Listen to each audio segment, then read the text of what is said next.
Quand tu fermes les yeux, que tu rêves, tu dis voilà, moi je veux arriver là, ce serait quoi? L'ambition ultime, tu sais, quand tu fais de la politique, c'est de te dire qu'un jour tu seras présidente de la République. Hein. Ah ouais? Ouais. Et moi, ma mère m'a beaucoup transmis ça. Elle me dit la plus belle richesse au monde, c'est être riche des autres. Elle a dit l'argent, ça va, ça vient. Mais quand tu as des gens qui sont là pour toi, peu importe ta situation, eh bien tu es riche. Parce que tu ne seras jamais seul. Oui, tu peux être une enfant issue de la diaspora. Oui, tu peux faire de la politique à haut niveau. Et oui, tu peux avoir comme interlocuteur le président de la République, des ministres, parce que tu défends une certaine idée de la République. Ben, je trouve que ça doit booster aussi celles et ceux qui sont dans leur domaine en se disant, tu vois, en fait, dans ma ville, je finis au second tour, je fais 82% contre 18%. Et je trouve que c'est beau parce que c'est le score de Chirac contre Jean-Marie Le Pen en 2002. Et c'est ça, en fait, c'est la République qui a battu le fascisme et le Rassemblement national. Tu vois. Je l'accompagne jusque dans l'hémicycle. Et dans l'hémicycle, en fait, j'enlève mon écharpe que je passe à mon père. Donc, je l'habille de l'écharpe républicaine. Et on se regarde et tu sens beaucoup de fierté et d'émotion mutuelle. Et je dis à mon père, je dis, tu te rends compte, papa, de ton village là-bas, là, Tiguéré-Siré, là, au Sénégal, jusqu'ici à l'Assemblée nationale. Il m'a dit, vraiment, si on m'avait dit.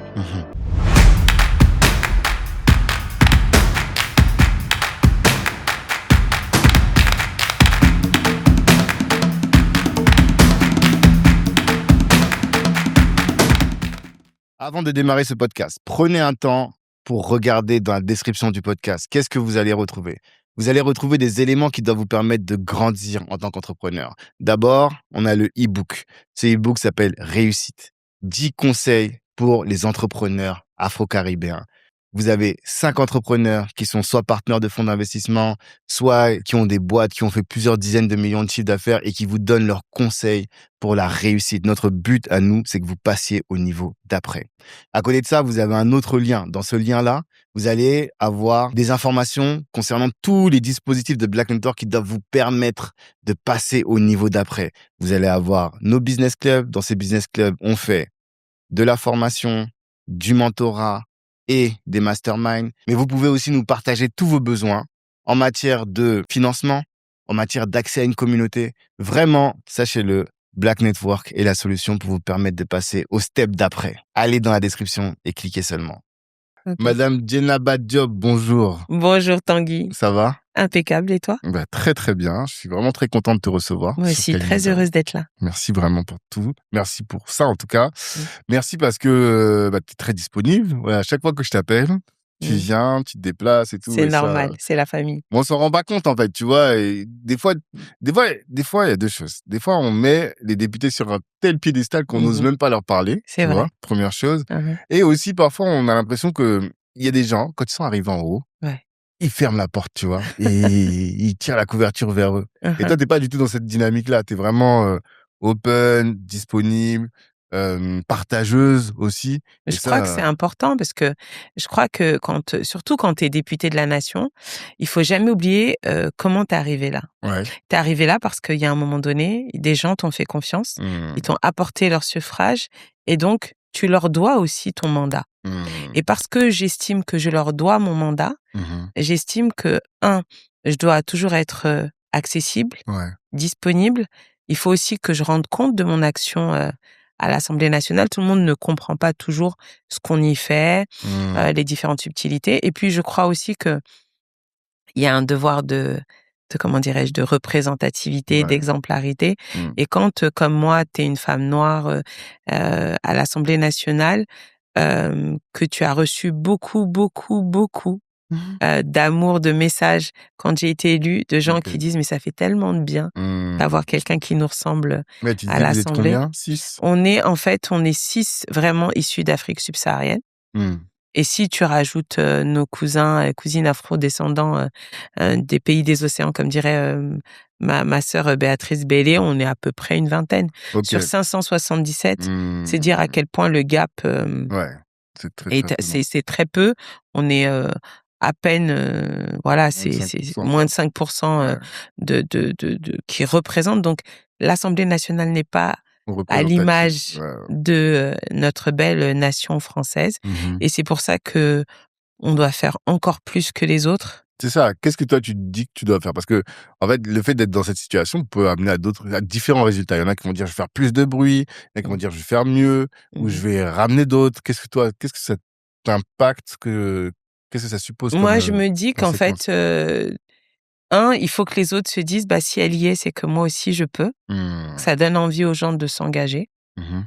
Hem, je me dis que forcément, on va scruter, beaucoup plus que pour quelqu'un d'autre ce que je fais, ce que Mhm. je dis. Mhm. Ça, je le sais depuis que je suis porte-parole, du Parti socialiste, c'est-à-dire depuis 2018. Mhm.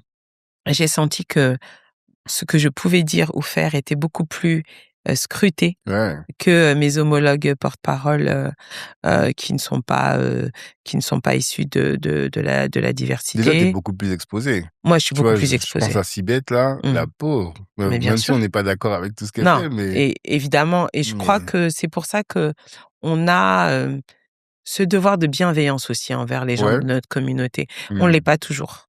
Tu trouves? Je Tu sens trouve pas qu'on de la n'est bienveillance pas je entre nous? trouve qu'on n'est pas toujours bienveillants entre nous, et Mmh. c'est d'ailleurs pour ça que je te remercie aussi de prendre le temps de de de de nous permettre de nous rencontrer, d'avoir Mmh. des espaces où on se rencontre, des Mmh. espaces où on peut échanger, et de faire aussi ces moments où on peut se parler Ouais. avec bienveillance. C'est Mmh. pas toujours le cas. C'est vrai. On est très critiques entre nous. Au Mmh. lieu de donner de la force, Mhm.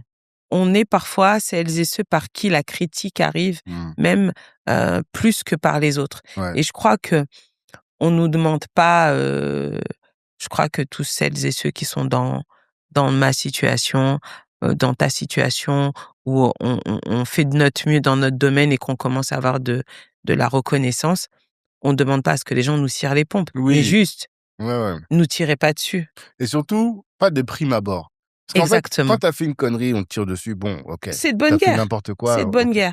Mais Mais il y a pas des a gens, priori. voilà. On est déjà dans le stéréotype en disant: «Ah oui, mais non, je suis pas sûre qu'on peut faire du business avec lui là parce que, Mmh. bon, les gens de notre communauté ne sont pas fiables». Non, Ouais. c'est toi quand tu dis ça, Tu crées la réalité presque. Ouais, ouais. tu crées l'idée, Mmh. déjà le préconçu que on n'est pas fiable. Mmh. Pourquoi? Mmh. C'est ça. Il y a un vrai Viens problème. faire du business avec moi, et si Mmh. effectivement je me comporte mal, Mmh. tu as le droit de critiquer. Tout à Mais fait. si de prime abord tu dis: «J'aimerais bien qu'on ait une présomption de bienveillance entre Mmh. nous», on fait de la présomption de bienveillance, C'est exactement ça. et comme ça, Mmh. on peut avancer Mmh. et faire en sorte que ça rayonne, Ouais. et ça rayonne pour tout le monde. Et tu vois, même ce discours que tu es en train de porter, moi, ça m'avait surpris.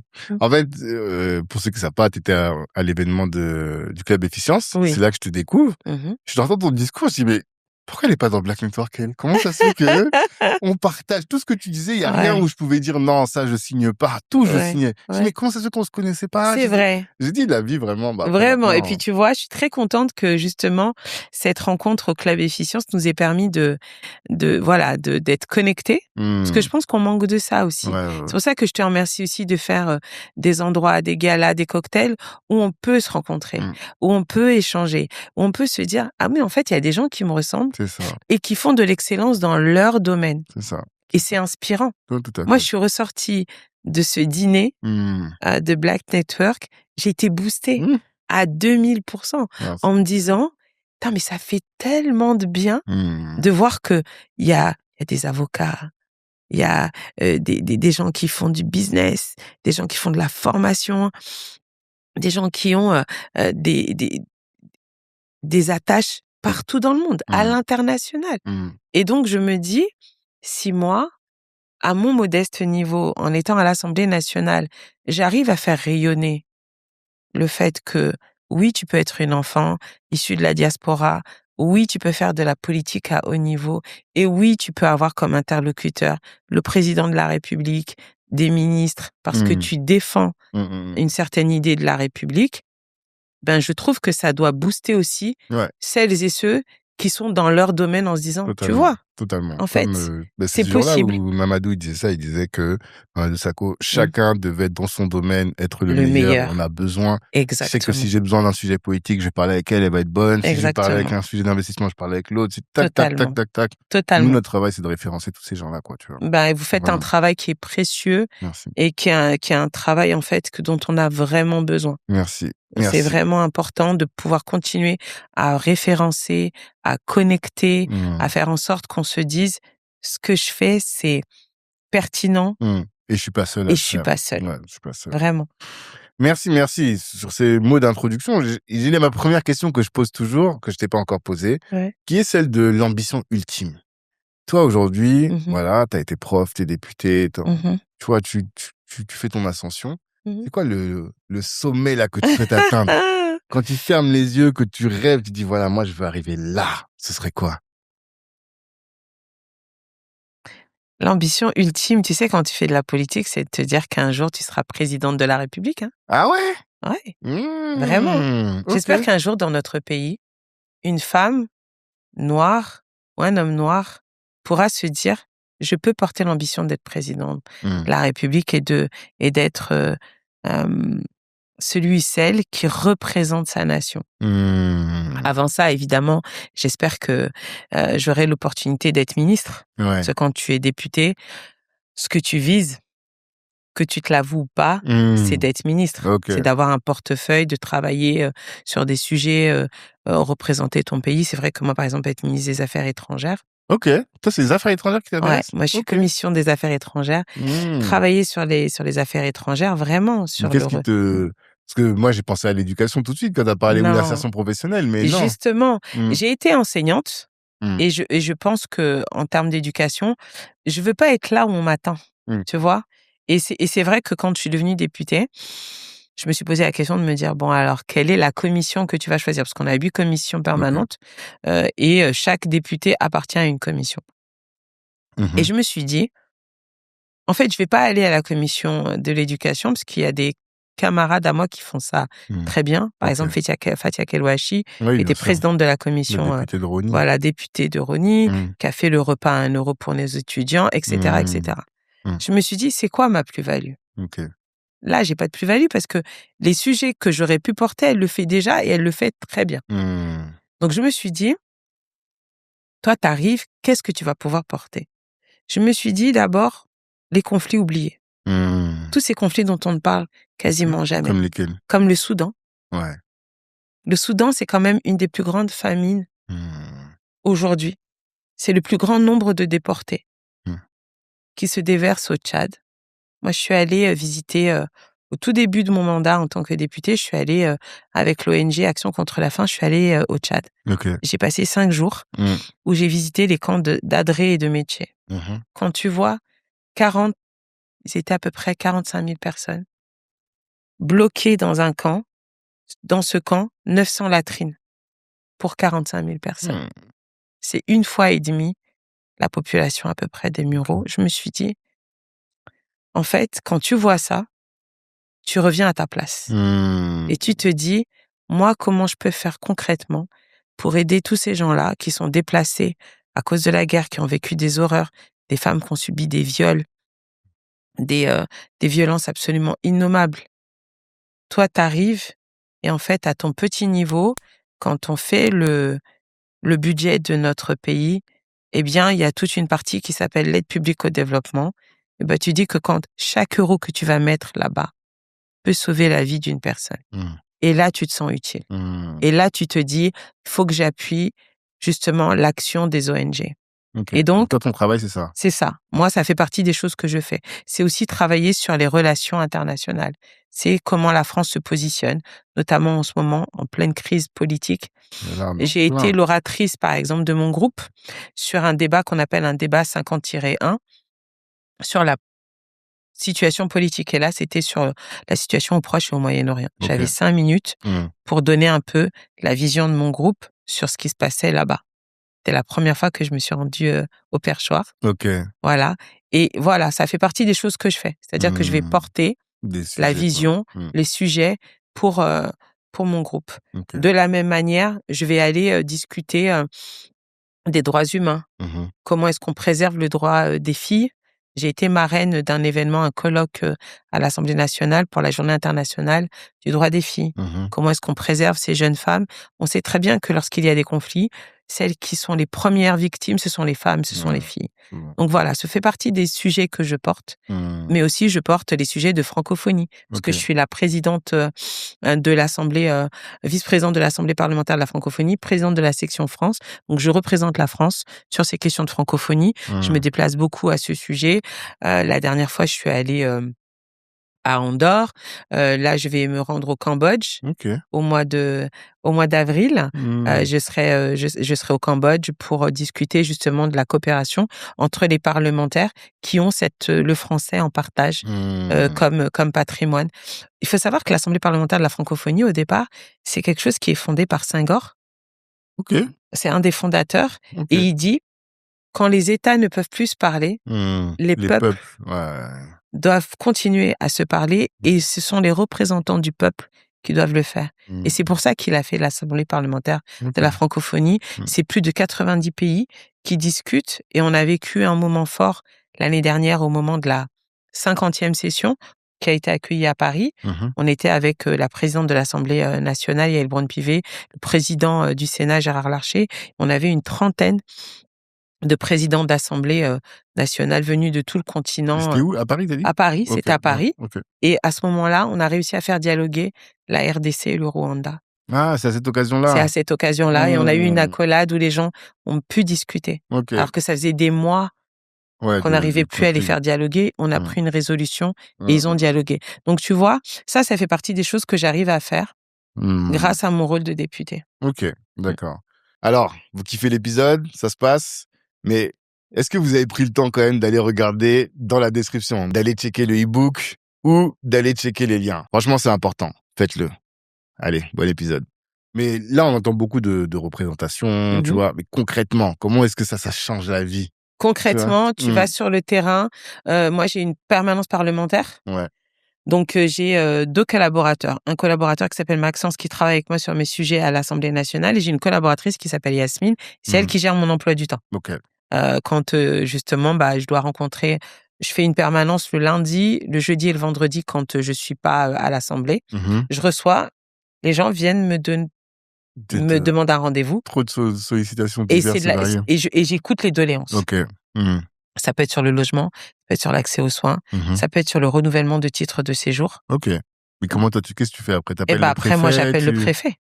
Moi, j'interpelle le préfet. Et ça bouge? Et ça bouge. Par exemple, je dis au préfet, écoutez, j'ai cette situation. Les gens sont en situation régulière. Leur titre va expirer sous 3 semaines.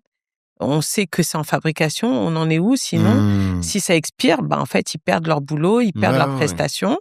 Et donc, souvent, soit c'est quasiment prêt, mais ils le savent pas, soit ça va être prêt et ils me disent, Madame la députée, dites à la personne de se présenter en nos bureaux tel jour, c'est prêt. Ou alors, non, c'est pas encore prêt, on va lui faire un récépissé, le temps que ce soit fabriqué. Et donc là, concrètement, tu te dis, tu évites aux gens de se retrouver dans une situation qui bascule dans l'irrégularité. Pour les logements, parfois j'interviens aussi auprès du préfet, auprès des villes en disant « Écoutez, il y a une situation qui est un peu urgente, on a des gens qui ont besoin de se loger. » Ils vont regarder. Et moi, parfois, là où ils répondent pas aux gens, ils vont me répondre à moi parce que comme je suis députée, ils ont l'obligation de me répondre. Ça peut être aussi... j'accueille quand je peux des jeunes en stage. Parce qu'on sait que c'est hyper difficile. Surtout quand tu arrives des quartiers populaires, avoir des stages de qualité, c'est compliqué. Donc, je vais accueillir des jeunes en stage, les mettre en relation avec d'autres personnes qui peuvent les accueillir, etc. C'est aussi rencontrer les élus. Des maires, ils ont des problématiques sur des dossiers, ils ont besoin d'interpeller un ministre, ils ont besoin d'interpeller l'État. Moi, je vais faire une question écrite. Je vais aller voir le ministre en question en disant, voilà, j'ai le maire de telle commune qui ne comprend pas pourquoi l'État ne le soutient pas sur tel ou tel projet. Donc, en fait, c'est beaucoup de relationnel, c'est beaucoup d'écoute. C'est aussi beaucoup, t'es la porte-parole, t'es la porte-voix de ces gens qui ont voté pour toi ou pas. Parce que c'est aussi ça. Après, t'es député de tout le monde. Non, et puis il y a des gens qui n'ont pas du tout voté pour moi, Oui, mais c'est ça. je suis leur, T'es quand même leur député. je Ouais. suis leur député. Ouais. Donc tout ce qui est ce que j'appelle des droits auxquels ils doivent avoir accès, moi je vais être le facilitateur parce que je suis là aussi pour ça. Ok. Et pour être un facilitateur entre eux et les institutions. Parfois, ils me demandent des trucs un peu qui sont hors de ma compétence, mais je vais leur dire, ça, non, je peux pas le faire. Par contre, je vous invite à contacter telle ou telle institution et si vous voulez, je peux même vous mettre en relation avec l'institution pour qu'on vous règle le problème. Ok. Donc là, tu es député depuis 2024, C'est ça. après la dissolution. Tu es en politique depuis 2008. 2008. Ok. J'ai commencé en 2008, Ok. en étant adjointe au maire dans la ville qui m'a vu grandir, au Muro. Au Muro. Mais avant ça, quand tu étais petite, tu voulais faire quoi? Qu'est-ce que tu voulais faire, la petite Djenaba? La petite Djenaba, elle voulait... D'abord, je voulais être médecin. Ok. Et puis après, j'ai renoncé parce que je supportais pas la vue du sang. Ok. Et qu'est-ce qui t'a donné envie d'être médecin? Parce que je voulais soigner les gens. Ok. Je voulais sauver les gens, je voulais les soigner, je voulais aider. Ok. Je crois que ça a toujours été mon leitmotiv. Depuis que je suis toute petite, pour moi, je voulais être utile aux gens. Et donc, avant, je voulais être médecin. Après, j'ai voulu être interprète parce que je parle... Ouais, c'est ça, tu peux 4 langues, c'est ça? 5 en tout. Ouais, c'est ça. J'ai fait anglais, espagnol, italien. Je suis Peul. Ouais. Donc, je suis bilingue et donc le français. Donc, je me suis dit, comme je parlais couramment anglais et espagnol, je me suis dit, ça peut être bien, je vais être interprète. Sauf que je me trompe au moment de m'inscrire. Ouais, je me souviens. Et donc, je fais lettres modernes, je fais de la littérature et je reviens un peu à ça lorsque je fais une maîtrise de français pour les étrangers. Et finalement, j'avais dit tout sauf prof. Et tu t'es inscrite en doctorat. Je suis allée jusqu'au doctorat. Oui, c'est ça. Je suis allée jusqu'au doctorat. Je ne l'ai pas soutenu. Parce qu'il n'y a pas beaucoup de gens qui vont jusqu'au doctorat. Et tu n'as pas besoin d'aller au doctorat pour faire ce que tu veux faire. Non, mais parce que j'aime ça. J'aime les études. Ah, Je suis une enfant, j'ai toujours été très studieuse. Très, très scolaire, très, j'aime ça. J'aime lire, j'aime réfléchir, j'aime écrire.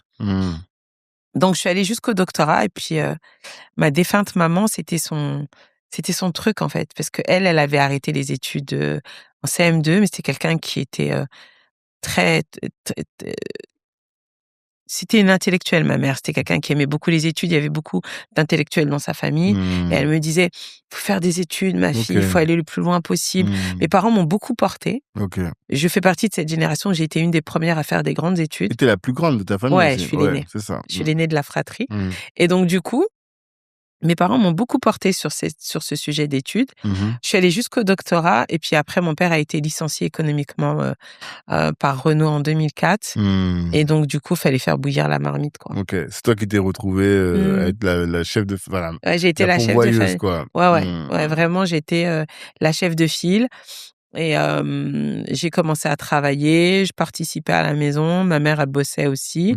Mon père, après, a continué à travailler le temps de prendre sa retraite. Voilà, de prendre sa retraite, etc. Mais je crois que ça m'a aussi donné beaucoup le sens des responsabilités quand t'es l'aîné de ta fratrie. Déjà, l'aîné, c'est quelque chose. Le syndrome de l'aîné de la fratrie, là, surtout quand t'es une fille, très tôt, t'as la perception de ce qui te pèse sur tes épaules. Aîné, fille et Peul aussi. Ouais.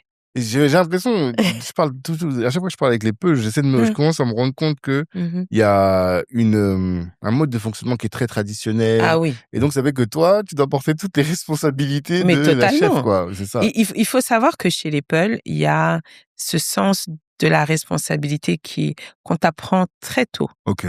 Très tôt, il y a un devoir d'exemplarité, et il y a cette éducation dont je suis très fière, c'est-à-dire que on t'apprend que voilà, il y a la fratrie, il y a ta famille, mais il y a aussi tous les gens de ta communauté avec qui tu dois bien t'entendre. Il y a ce lien que tu établis avec tous les adultes qui sont autour de toi, qui sont aussi des pères, des papas, des mamans, tous ces frères et sœurs d'une autre mère. Et je crois que c'est quelque chose qui m'a beaucoup portée dans mon engagement, dans aussi ce que je suis aujourd'hui. Dans notre communauté, le côté très on compte les uns sur les autres. Tu peux Mmh. toujours compter sur ta communauté. Il y a un proverbe qui dit, je sais pas comment le traduire, mais c'est que avant d'aider quelqu'un d'autre, il faut d'abord aider quelqu'un de ta communauté. On dit Neddo Mmh. Kobanlum, tu es toi grâce aux autres. Mmh. Tu es OK. toi grâce aux autres. Ça, c'est Vraiment. Ubuntu, ça. C'est Ouais, marrant. c'est OK, vrai. d'accord. Oui, C'est parce que vraiment l'Ubuntu, ça. c'est Mmh. je suis parce que nous sommes, tu vois? Et ça, Voilà, c'est vraiment ma philosophie de vie aujourd'hui. exactement. Et toi, c'est tu es toi grâce aux Grâce autres. aux autres, Oh! tu vois? Et tu vois, j'ai toujours su que Mmh. ça, il y en avait partout en Afrique. Mais oui, Mais voilà, ça se tu es toi grâce aux autres OK. parce qu'en fait et moi, ma mère m'a beaucoup transmis ça. Elle me dit: «La Mmh. plus belle richesse au monde, c'est être riche des autres».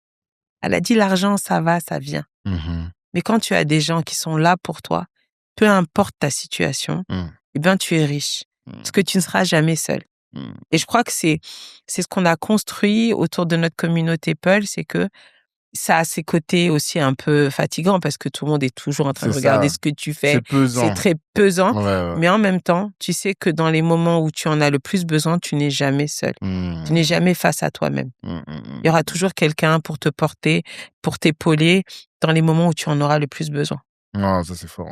Mmh. C'est très fort. Et je pense que c'est hyper important. Et on avait reçu, Amadou de Bouscapé, qui lui Mmh. aussi est Peul, Mmh. Amadou Ba, Ouais, c'est Madouba, ouais. ouais. Mmh. Et il nous disait que lui, ce qu'il regrettait un peu dans son côté Peul, c'est aussi Mmh. le fait parfois d'être, tu vois, de raser les murs, de Mmh. pas faire plus de bruit, de pas avoir un mot au-dessus de l'autre. Et je pense que dans ton métier de député, des fois, ça peut t'empêcher Réfréner. d'être, Bien ouais, sûr. combative. On l'a évoqué justement avec Nicolas, ouais. Nicolas Mel que j'ai Mmh. rencontré grâce à toi. Mmh. Il y a chez les Peuls cette exigence de pudeur Ouais, et de ne jamais dire un mot plus haut que l'autre, c'est ça. d'être dans la discrétion, Mmh. d'être dans justement cette espèce de juste mesure, De toujours de retenue. retenue Ouais. lorsque tu appartiens à la communauté. Mmh. Et c'est vrai qu'il y a une espèce de paradoxe lorsque tu es comme moi dans quelque chose où au contraire, il faut que tu te mettes en avant, Bah oui, et tu dois être heu, combative. On tu attend dois de être toi que combative et cetera. mmh, Mais moi, je crois que c'est pas antinomique. OK. Au contraire, c'est que dans tout ce que tu fais, Mmh. dans tes combats, garde de la mesure. OK. Mmh. Garde de la mesure. Garde justement le fait que, de la constance, parce que justement, si tu veux être impactant, tu peux pas être en mode énervé tout le temps. Mmh. Mmh. Tu peux pas être en mode énervé tout le temps. Et moi, c'est ce que ça m'a appris, c'est que chez les Peuls, tu peux être impactant, tu peux être une personne importante, mais tu es toujours dans la mesure. Mmh. Mmh. Parce que, c'est ce que je disais aussi, c'est que tu dois prendre le pouvoir dans le calme, Mmh. pas par les armes. Si tu veux que ça dure, faut prendre le pouvoir dans le calme. OK. Parce que les gens, ils ont besoin de sérénité. Ils Mmh. ont besoin d'apaisement et tu dois être ce facteur d'apaisement et de sérénité. Mmh. Et si les gens, ils voient que c'est l'enfer, que c'est bruyant, et cetera, les gens ne t'écoutent plus. Ouais, totalement. Ils ne t'écoutent plus parce qu'en fait, les gens vont dire: «Oh non, c'est bon. Elle va encore venir nous casser les oreilles, ça suffit». Alors que si ta parole, elle est posée, Mmh. elle est beaucoup plus impactante. Mais en France, on valorise ça. On valorise le fait de crier tout le temps, de Ouais. s'énerver tout le temps et limite, j'imagine que dans le parti, Mmh mh. pour, gravir les échelons jusqu'à être, désigné, Ouais. tu sais, il faut que tu te battes quand même, tu vois? Que tu rases pas les murs, que tu Non, sortes la par contre, tête faut de pas trucs. raser les murs. OK, Ça, je pense que avoir de la constance, de la pudeur, de la mesure, ça veut pas dire qu'il faut raser les murs. OK, Ça, faut pas confondre ça. Moi, d'accord. j'ai jamais rasé les murs, au contraire. Quand Mmh. je suis quelque part, les gens savent que je suis là. OK. Mais par quoi? Par ton aura? Par mon aura, parce Mmh. que je parle, parce Depuis que toujours? depuis toujours. Même quand tu chantais et tout? Parce que j'ai Ouais. vu que tu chantais à l'époque. J'ai écouté. Ça m'a beaucoup guéri de ma timidité. Ouais, OK. Beaucoup. Mmh. Le fait de chanter, c'est qu'à un moment donné, tu prends l'espace Mmh. et tu le prends parce qu'à un moment donné, tu partages quelque chose avec les gens. Mmh. Je pense que ça aussi, ça m'a beaucoup nourri. OK. Parce que chanter, c'est qu'à un moment donné, tu vas offrir une prestation Mmh. qui va faire du bien aux gens, Ouais, c'est vrai. tu vois? Mmh. C'est pas juste, t'es là pour faire joli. Non, Mmh. c'est, t'es là, tu offres une prestation Mmh. et les gens, en fait, ça leur fait du bien. Mmh. Ils partagent ce moment-là avec toi.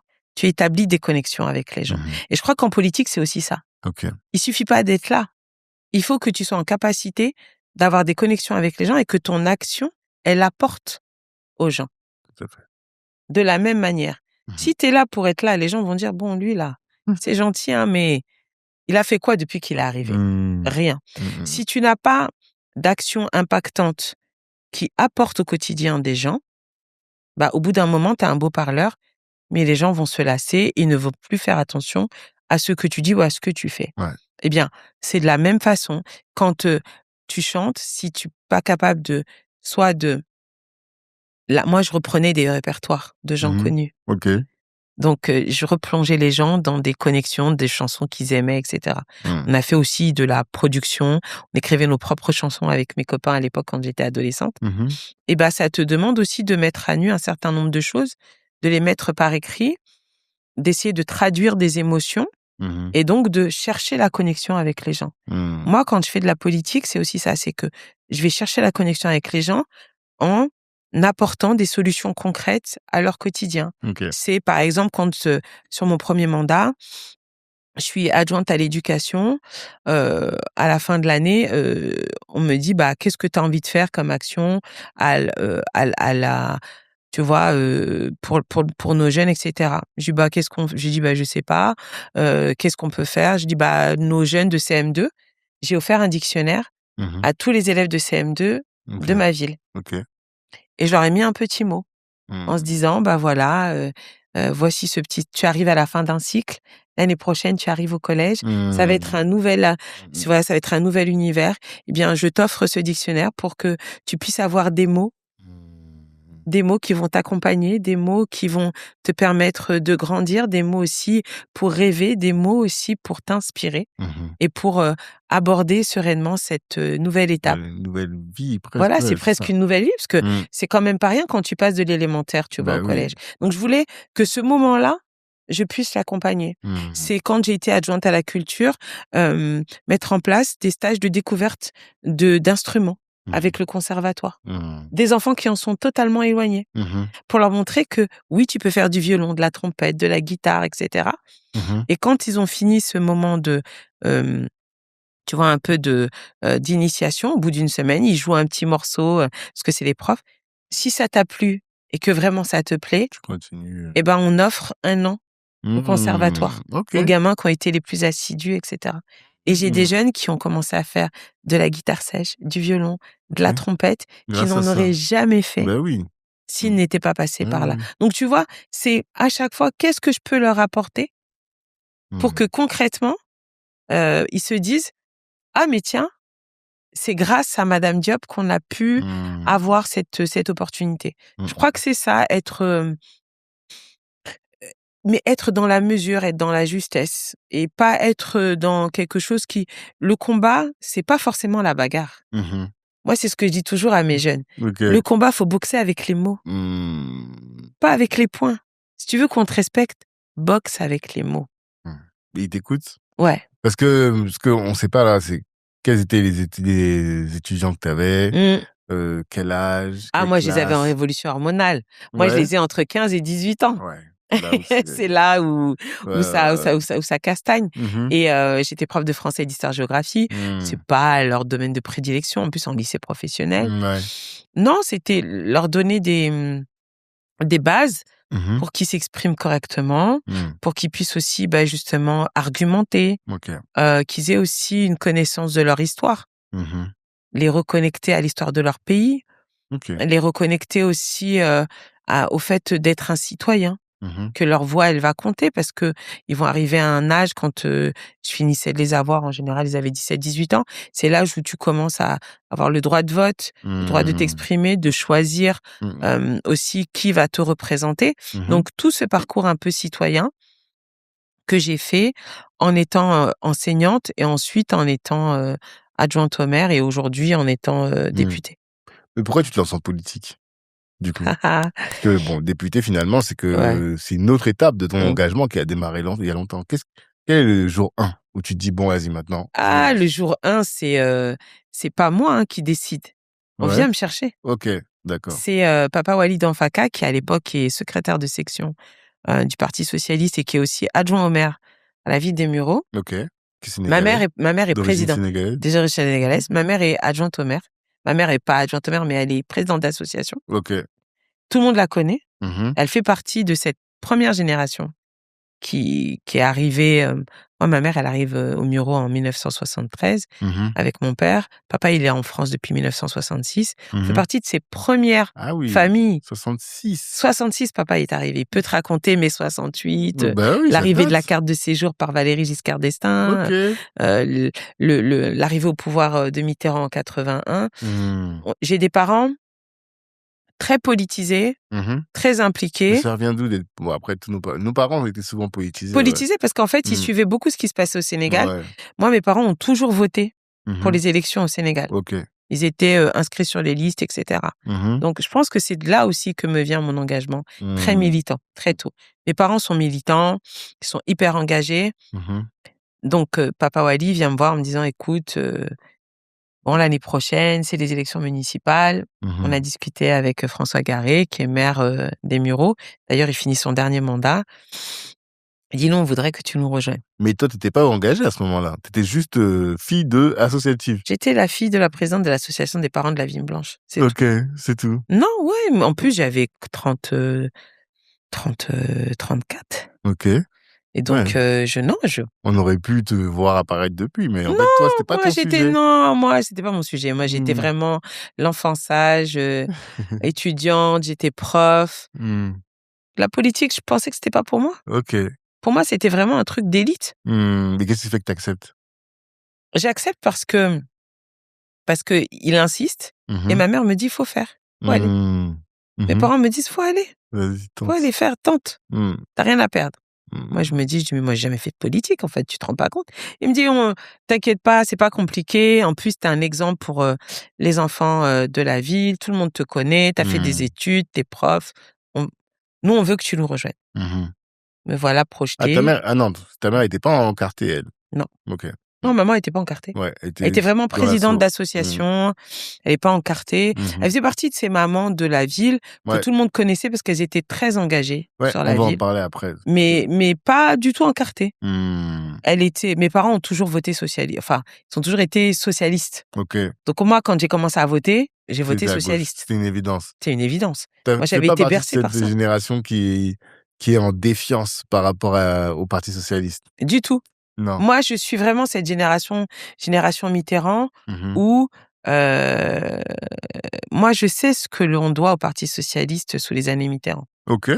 C'est-à-dire tout le travail qui a été fait en termes de sous Jospin, par exemple, avec Martine Aubry, la couverture médicale universelle, les emplois jeunes. Enfin, il faut pas oublier aussi, je pense que les gens ont tendance à oublier que beaucoup de nos acquis sociaux, on les doit justement la retraite à 60 ans, toutes ces acquis sociaux, on les doit à la gauche qui de 80 à 88 et puis ensuite de 88 à 93, 95 et au retour aussi de Jospin, etc.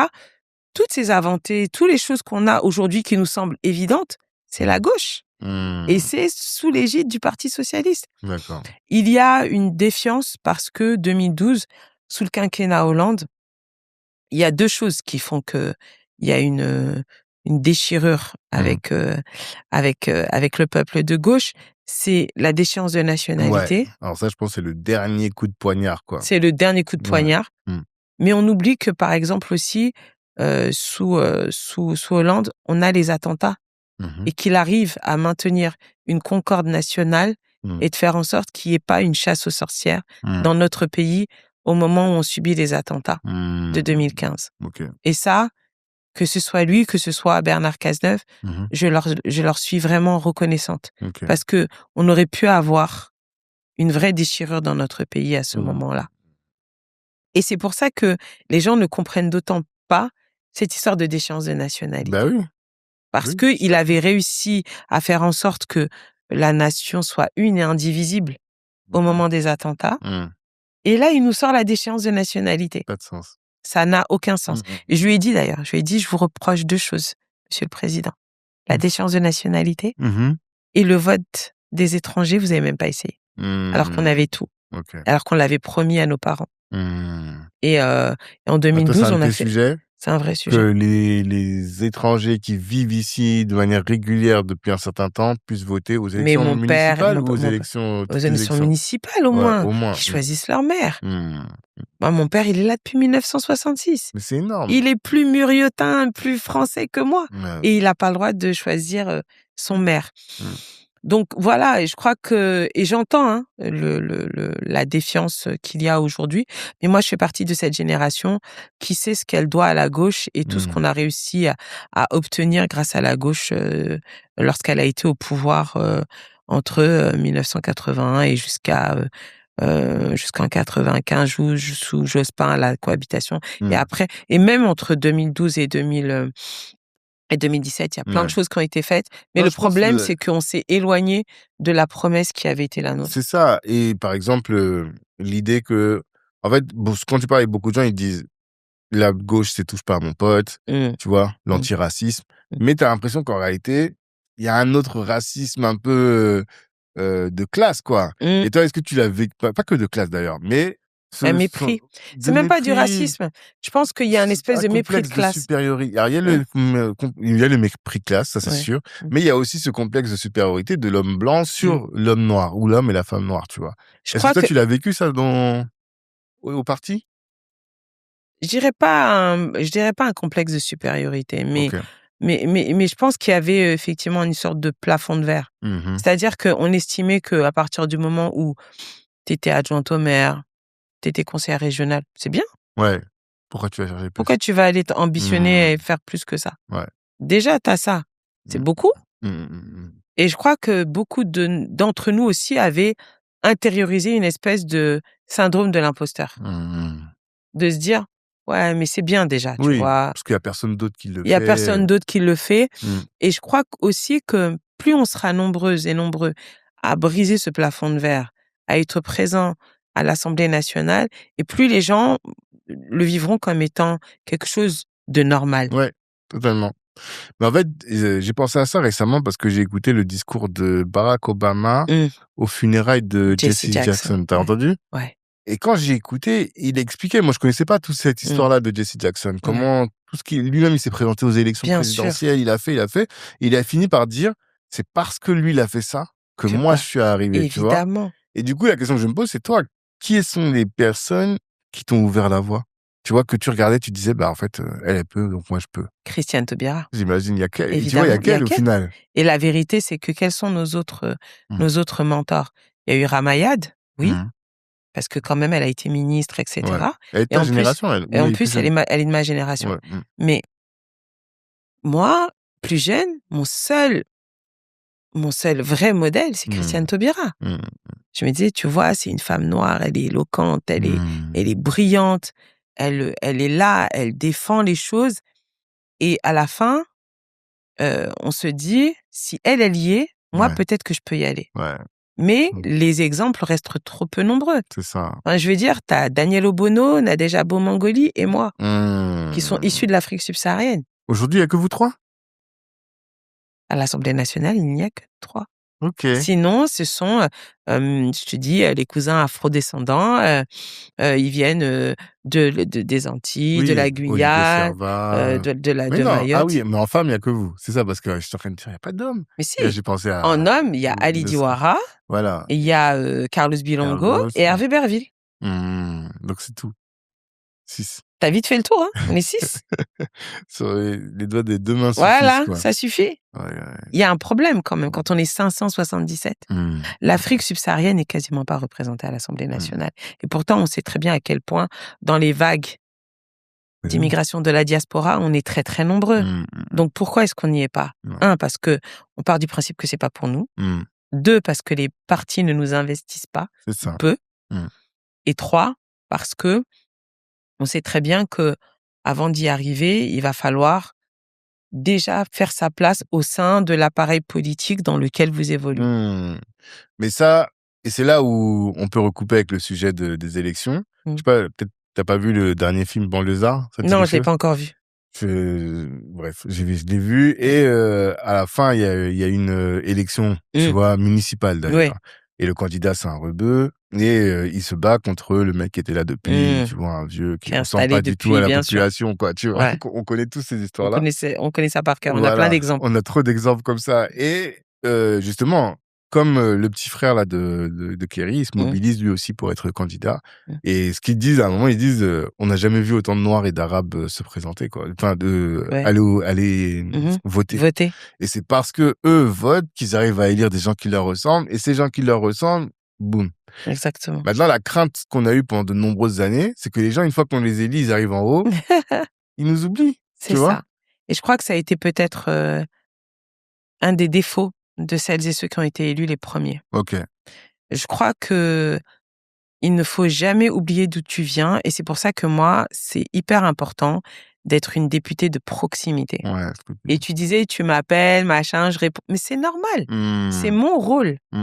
C'est mon rôle. Parce que tu dois être accessible. Être députée de la nation, c'est que tu dois être celle qui représente la nation. Et d'ailleurs, il faut le savoir, quand tu es députée, tu n'es pas seulement députée de ta circonscription, mais on estime que tu es députée de la nation. Ça veut dire que tu représentes la France dans son ensemble. Ouais, je savais pas ça. Et justement, parce que tu représentes la France dans ton ensemble, tu dois être celle vers qui les gens peuvent se retourner. Moi, il y a plein de gens qui me sollicitent qui ne sont pas de ma circo. Mais ils se disent, peut-être qu'elle va être sensible à mon cas parce qu'elle me ressemble. Ouais. Mais parce qu'elle va comprendre, tu vois. Mais tu as des leviers en dehors de ta circo. Parfois, on a des leviers. Je vais orienter vers des préfets, je vais orienter vers d'autres députés qui ne sont pas de ma circonscription. Parfois, ce sont des sujets que je vais pouvoir porter au niveau de l'Assemblée parce que c'est quelque chose qui va dépasser juste ma circonscription. Ce sont des situations que je vais retrouver partout sur mon territoire. Ce que je veux dire, c'est que on ne peut pas être là où nous sommes si notre communauté ne se mobilise pas. Ouais. Moi, j'en suis la preuve vivante. Je gagne cette élection parce que j'ai mobilisé un électorat qui, jusqu'ici, se disait « ça sert à rien d'aller voter ». Mais quand ils ont vu que c'était moi, que c'était leur sœur, leur voisine, leur prof, la cousine, ils se sont dit « mais elle, on la connaît ». Il y a du sens à voter pour elle. Tout à fait. On va voter pour elle. Elle, au moins, on pourra dire « non, mais elle, vraiment, je la connais. Je vais pouvoir dire « j'ai réussi à faire élire une députée ». Je me rappelle, à mon meeting de second tour, c'était le jeudi soir avant le vote du second tour, Olivier Faure se déplace pour venir assister à mon meeting. C'est le secrétaire général. C'est le premier secrétaire du Parti socialiste. C'est notre chef, en fait. C'est le premier d'entre nous. Et il vient à mon meeting de second tour. On est jeudi soir, on est à 3 jours du vote, et il vient, je fais mon meeting, il y a 450 personnes, je crois, dans la salle, au Muro. Et il leur dit comme ça, je compte sur vous, parce qu'en fait, c'est vous qui allez la faire élire. Il a dit dimanche, c'est vous qui allez faire entrer Dieynaba à l'Assemblée nationale. Ouais, totalement. Il dit, parce que moi, je peux pas voter ici, mais vous pouvez. Il a dit, et croyez-moi, vous avez ce pouvoir, parce que si vous vous mobilisez, dimanche soir, elle sera élue, et à partir de lundi, elle sera assise près de moi dans l'hémicycle. Et il a tenu sa parole, puisque, effectivement, ma place dans l'hémicycle, c'est celle qui est juste à côté d'Olivier Faure. Et quand il est sorti, je me rappelle, il m'a dit, j'avais rarement senti autant d'énergie positive autour d'une personne que ce soir. Il a dit, je comprends pourquoi tu es attaché à ton territoire. Il a dit, parce qu'ils sont venus de tous les quartiers. Ils sont venus des 4 coins de ta circo pour te dire, nous, on croit en toi et on va te faire entrer à l'Assemblée. Et même, il y a un maire qui m'a dit, d'une petite commune de ma circo, il a dit, Madame Diop, j'ai su que vous alliez gagner quand j'ai vu que le bureau de vote, où d'habitude, les jeunes, ils viennent pas. Il a dit, ils faisaient la queue pour venir voter. Et pourquoi les jeunes se sont mobilisés particulièrement? Parce qu'ils m'ont dit, tu nous ressembles. Un, tu nous ressembles. 2, t'es venu nous voir. J'ai fait beaucoup la campagne de terrain. T'as fait une campagne de terrain? Ah oui, vraiment. Je suis allée même dans des petits villages où j'ai des gens, ils m'ont dit, écoutez, Madame Diop, j'ai voté pour vous parce que vous êtes la seule candidate que j'ai vue. Et des petits villages où les Noirs et les Arabes, ils les voient à la télé. Vraiment. Oui, parce que Dans la ruralité. Hein. on parle des Mureaux, mais les Mureaux, c'est une petite ville au milieu de la Mais campagne. j'ai 87 communes dans Ouais. ma circonscription. Et beaucoup de campagnes. Mais la plus petite commune, elle a 46 habitants. La plus grande, c'est les Mureaux avec 32 000. Mais la plupart, c'est de la ruralité. J'ai plein de petits villages, 300, 400, 500, 1500 habitants. J'ai fait tous les villages. Je suis allée les voir, on a collé des affiches, on a discuté. J'ai fait tous les quartiers populaires. Même dans les villes un peu, tu vois, genre Maule, Ouais, c'est vraiment Oudan, Bonnières, etc. Je suis allée les voir. Et l'accueil, comment ça se passe? Ça s'est bien passé. Ouais. J'ai été assez agréablement surprise. Parce qu'en fait, on a nous-mêmes des pensées limitantes. C'est peut-être tu aurais pu dire ouais bon les Mureaux ok mais personne va voter pour moi en dehors des Mureaux. T'aurais pu c'est limiter, le pari. Tu vois. Mais tu sais que c'est le préjugé qu'a fait le candidat du Rassemblement national. Il s'est dit de toute façon je vais gagner. Ouais. Dans les petits villages, ils vont pas voter pour une noire qui arrive des quartiers populaires et surtout des Mureaux. Ouais. Moi je suis allée dans les villages. Je suis allée toquer, je suis allée faire du porte-à-porte. Les gens m'ont dit, vous savez moi. Je vote RN, hein, mais je suis pas raciste. J'ai dit, mais je vous crois. J'ai dit, dites-moi pourquoi vous votez pour le Rassemblement national et pourquoi vous pensez que eux peuvent être la solution à vos problèmes. Et ils m'ont parlé logement, ils m'ont parlé accès aux soins, ils m'ont parlé services publics. Et en fait, c'est ça leur préoccupation. C'est pas une question de, il y a un étranger ou quoi que ce soit. Non. Après ça, il y a une responsabilité effectivement de tous ces médias de Bolloré qui font de la zémorisation des esprits et qui leur font croire que tous leurs problèmes viennent des étrangers, alors que c'est faux. Leur problème, c'est d'abord l'absence des services publics et donc l'absence des services de l'État. Ça, c'est la première des choses. C'est le sentiment d'être déclassé, d'être les laissés pour compte, d'être les oubliés. Si tu réponds à ça, les gens votent pour toi. La preuve, j'ai gagné. Et j'ai gagné largement. J'ai gagné avec 53,97% des voix. Tu vois? J'ai pas fait du 50% plus une voix. C'est 5000 voix d'avance sur mon sur mon adversaire politique dans une circo qui n'avait jamais été à gauche. J'ai réussi cet exploit. Et donc c'est pour ça que je me dis, si tu travailles, si tu as un projet, si tu es clair dans tes valeurs et que tu es carré, ça paye. Quand tu dis tu travailles, c'est être sur le terrain tout le temps. Tous les jours, toutes les heures. Pas tous les jours, mais en tout cas le plus possible. Aller voir les gens, discuter avec eux. Des heures et des heures. Des heures et des heures. Tu comptes pas tes heures. Ouais. Faut être un peu cinglé pour faire de la politique. C'est ça, quand je t'entends là, je me dis, mais. Faut être un peu cinglé. Faut aimer. Et puis. Il faut aimer les gens aussi parce que. C'est la condition sine qua non. Si tu n'aimes pas les gens, tu peux pas faire de la politique. Ça n'existe pas. Parce que ça doit être ton moteur. Moi, c'est ce qui m'anime. Si tu n'aimes pas les gens, déjà, ils vont le sentir. Et puis, tu vas pas faire le boulot. Parce que ça veut dire que c'est des heures que tu passes pas avec ta famille, avec tes proches. C'est ça, hein? Moi, quand je fais ça, c'est 7 jours sur 7, 24 heures sur 24. Mais est-ce que tu aurais pu faire justement à 35 ans, quand tes enfants ils étaient petits et tout? J'ai commencé ma carrière, j'avais pas d'enfants. Ah, ok. Donc, elles sont nées dedans. J'ai eu mes enfants pendant mon premier mandat. Ok. J'ai démarré mon mandat, j'étais célibataire, sans enfants. Je l'ai fini, j'étais mariée, j'avais 3 filles. Donc, tu les as emmenées partout avec toi. Mes filles, elles sont rompues à l'exercice. Ok. Elles ont l'habitude, je les traîne partout. Maintenant, elles sont grandes parce que ma grande, elle a 16 ans, ma deuxième a 14 ans, ma petite dernière a 12 ans. Mais elles savent que leur mère est très engagée, que parfois, ça suppose que, on se voit pas beaucoup. Mais je crois qu'elles sont fières de moi quand même. Parce que quand je suis devenue députée, elles m'ont appelée parce que j'étais à la mairie. Mon père était chez moi et elles m'ont dit, alors maman, c'est bon? T'as gagné? Et donc, j'ai au téléphone, j'ai dit oui, ça y est.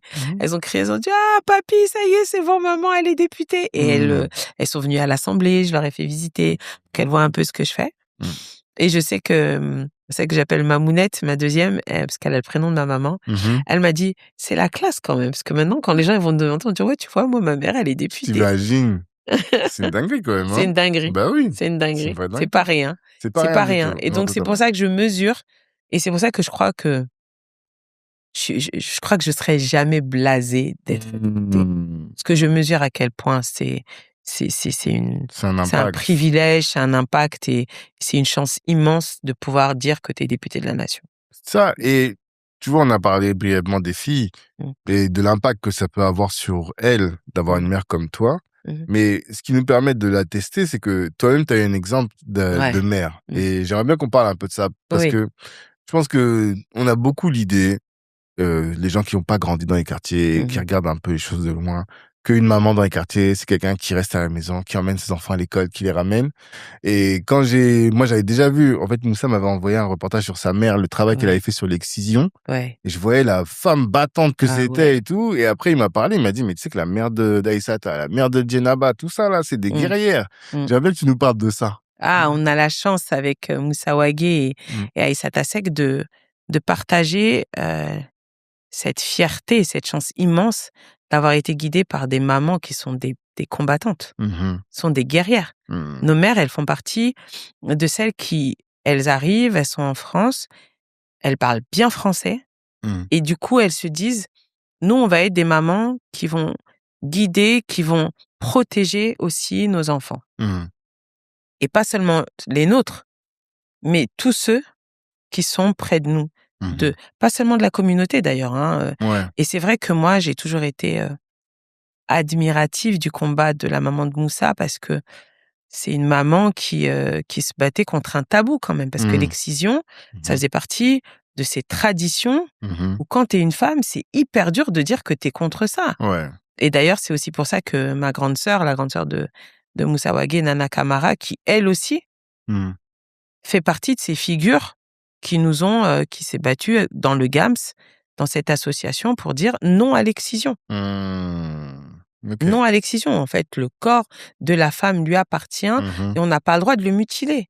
Juste pour garantir une sorte de mainmise des hommes sur le corps de leur femme. Ça n'existe pas. Et t'imagines, à l'époque, dans les années 80... Parce que j'ai vu, ça date.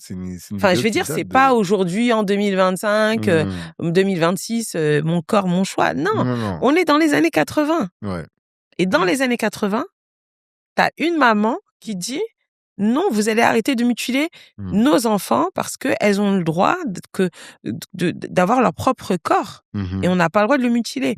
Et donc, dans cela, elles sont épaulées par des mamans comme Tata Djewondom, la maman d'Aïssata Seck, comme la mienne, parce que elles ont vite compris que elles sont les gardiennes du temple, mais elles sont aussi celles par qui le changement et le progrès va se passer. C'est ça.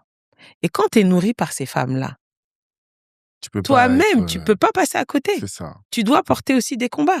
C'est comme ça qu'Aïssata Seck, elle est notre tirailleuse. Elle porte ce combat des tirailleurs depuis toujours. Et moi, je suis extrêmement fière de ce qu'elle a réussi à faire. Et c'est comme ça que moi, j'arrive en politique.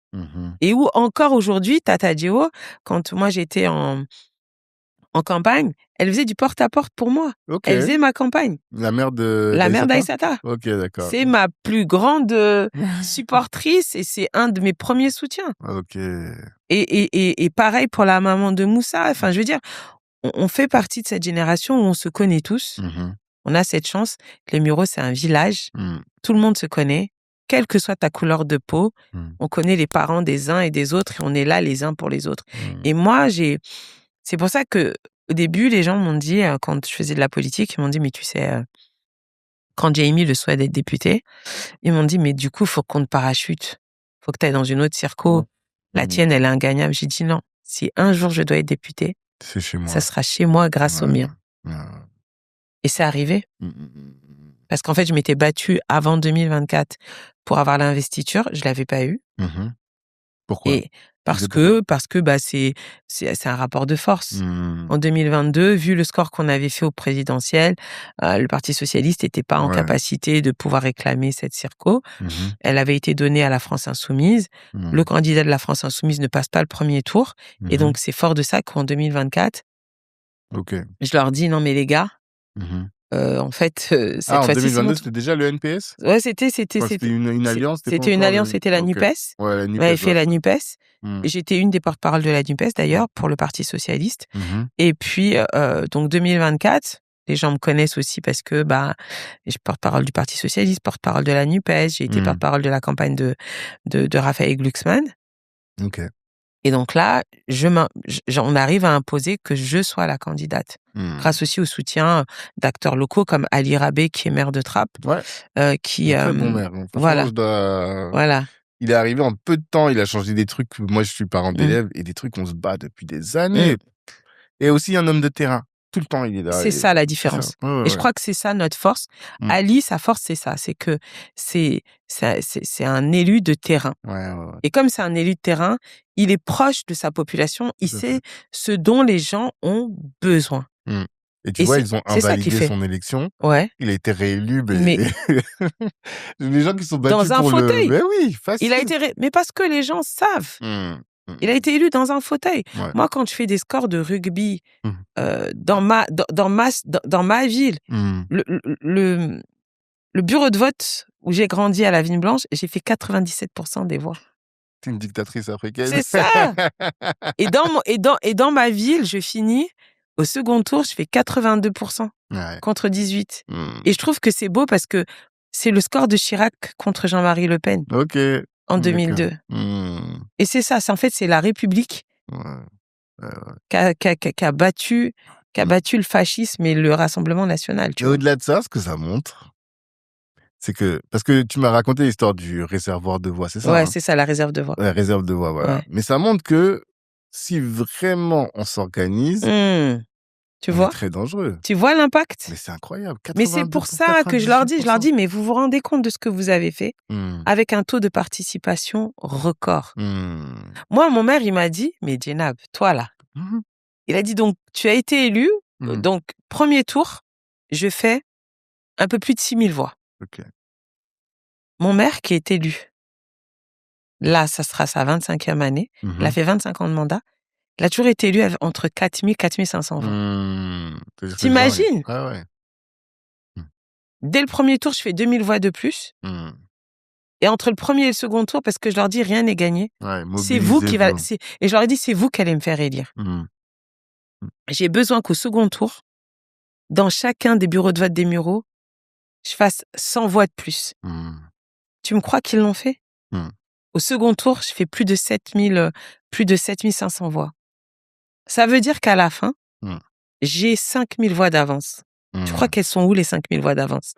Elles sont aux Mureaux. C'est ça, totalement. Donc c'est pour ça quand les gens disent ouais, voter ça sert à rien. Non, parce que c'est les gouttes d'eau là qui font les rivières et c'est les rivières qui font les océans. Non, on devrait dire voter pour eux, ça sert à rien. Mais voter pour nous, exactement. Ça a un vrai impact. Il y a un vrai impact. Et ils voient la différence.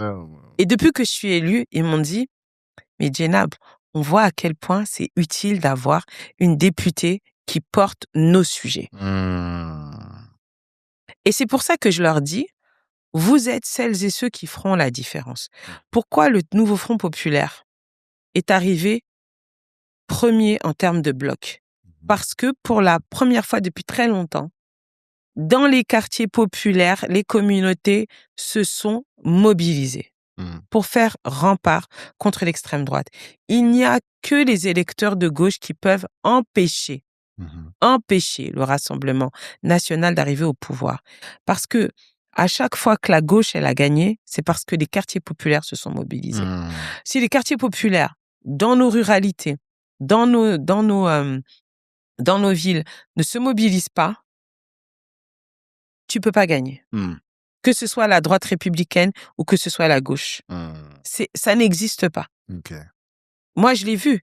Je gagne pourquoi? Parce que dans toutes les villes de ma circo, et même dans la petite ruralité, les gens se sont mobilisés. Non, je vois très bien. Et c'est des gens qui d'habitude ne votaient pas. C'est ça. Après, bon, faut pas les décevoir. C'est là où ça va être difficile. Exactement. Vraiment. Et c'est pour ça. Et c'est pour ça que moi, ma responsabilité, elle est immense. Elle est grande. C'est pour ça qu'il faut rester disponible. C'est pour ça qu'il faut rendre des comptes de ton mandat. C'est pour ça qu'il faut expliquer tes choix. Parce qu'ils peuvent ne pas être d'accord avec toi, mais si tu leur expliques, ils disent ah ok, Non, c'est vrai. Je respecte. C'est vrai parce que ce que j'entends même de toi, c'est la même chose que Carlos nous avait dit. On l'a reçu ici. Malheureusement, on a eu un bug qui fait que l'épisode n'est jamais sorti. Mais lui aussi, il fait des scores de dictateur là-bas, tu vois. Parce que tous les gars de Villette-Belle, ils se lèvent et ils le soutiennent. Et parce qu'ils se disent, on peut y aller. Lui, c'est un enfant du pays.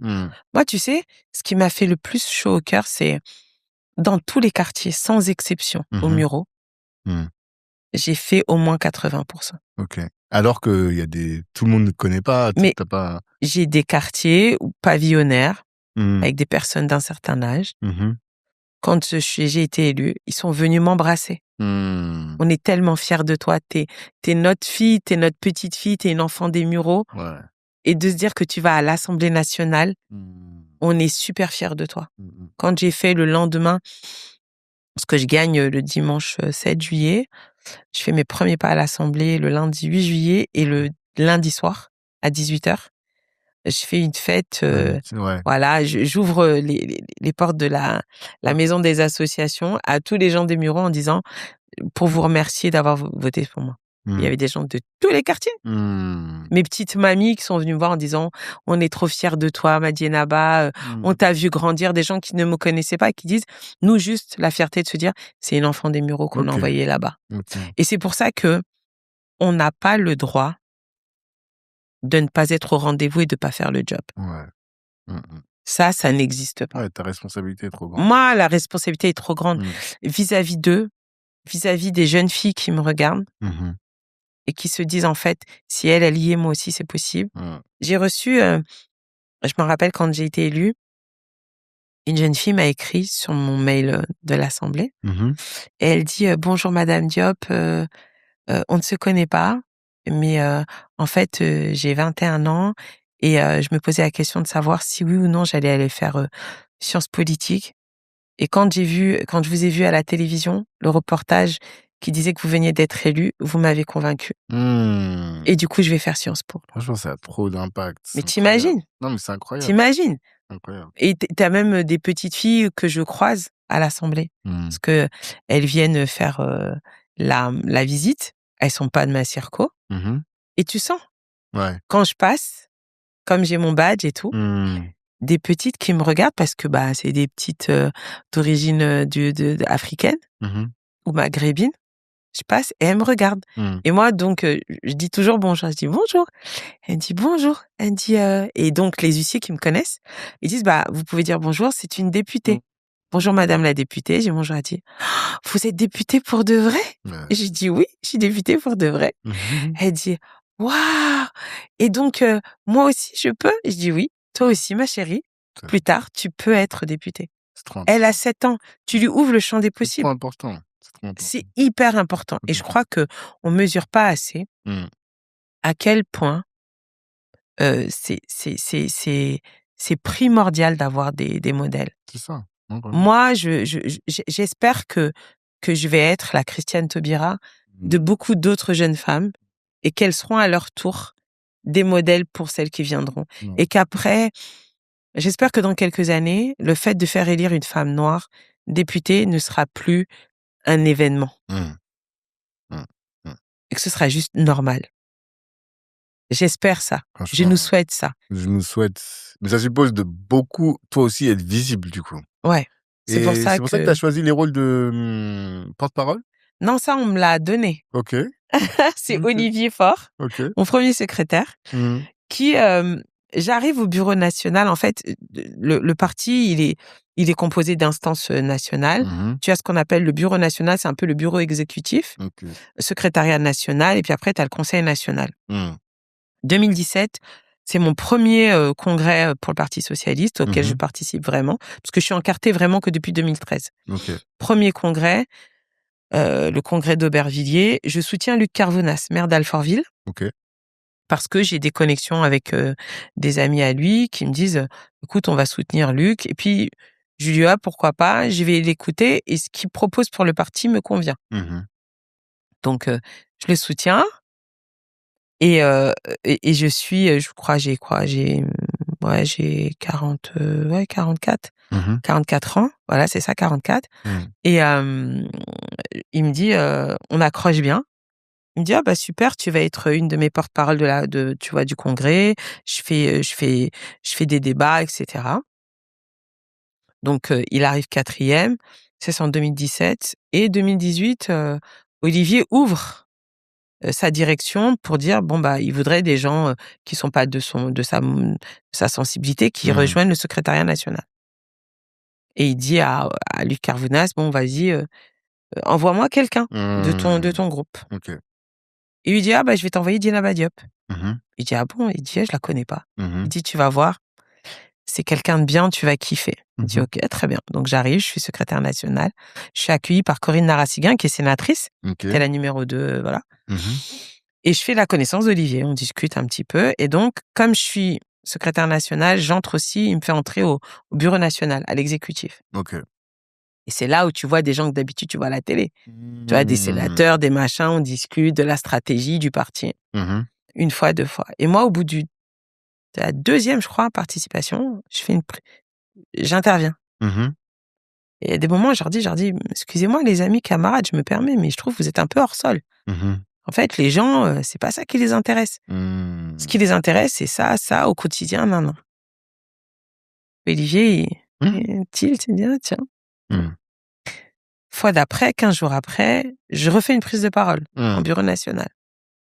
Et je me rappelle, fin du bureau national, il me dit, Dieynaba, tu peux venir me voir, s'il te plaît? Je dis, ouais, bien sûr. Il m'a dit, tu vas aller faire des plateaux télé. Je dis, pardon? Il me dit, oui, tu vas aller faire des plateaux télé. Il dit, parce qu'en fait, on a besoin d'entendre ce que tu dis là. Ce que tu nous dis là, en bureau national, je veux que tu le dises sur les plateaux. OK. Il a dit, parce qu'en fait, c'est ça que les gens ont besoin d'entendre. C'est ça, faut un message qui détonne, quoi. Il m'a dit, en fait, il faut un message clair. Et il a dit, il faut que tu leur parles. Il a dit, et toi, quand tu parles, on t'écoute parce que on sent que tu as le vécu, le terrain, tu le dis avec conviction, faut aller là-bas. Donc, je lui dis, bah, ok. Et je commence à faire des plateaux. En sachant que tu allais prendre plus de balles que les autres, du coup. Évidemment. Parce que évidemment. c'est toi qui es visible. Parce que moi, je suis la plus visible. Donc, premier plateau, CNews, Jean Messia. C'est rude, mais je m'en sors. OK.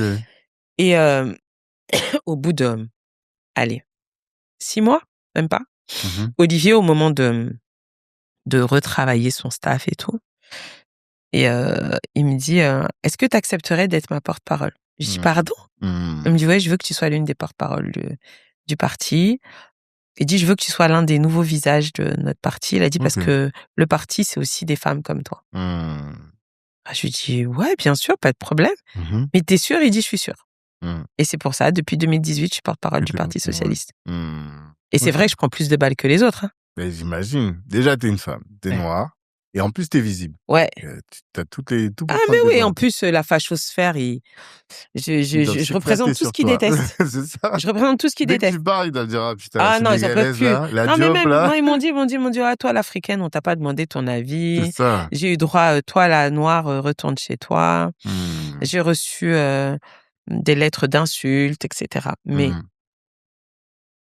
comme dirait Olivier, il a dit, ça prouve juste que tu les déranges et qu'on a raison. Et en même temps, tu vois, je suis très reconnaissante que le parti et Olivier, à un moment donné, estiment que je peux être la porte-parole du Parti socialiste. Parce que si tu regardes bien, des porte-paroles noirs de partis historiques, Ouais, il n'y en a pas beaucoup. je pense que je suis une des rares. OK. Je crois qu'il y a Aminata. Sibeth, elle était porte-parole du gouvernement. Ouais, c'était pas Et du parti. Et ça, c'est très bien. Moi, je trouve que c'est bien aussi, tu vois, qu'il ait pu mettre une femme qui s'appelle Siben Ndiaye, porte-parole du gouvernement. Non, C'était fort. C'est un symbole aussi. Là-dessus, on peut reprocher plein de choses à Emmanuel Macron, mais il a donné beaucoup de visibilité, même dans les candidatures qu'il a investies. Il y avait beaucoup plus de diversité qu'on en avait eu auparavant. OK. Et donc ça, c'est bien. Il a fait un vrai travail là-dessus. Il s'intéresse aux diasporas.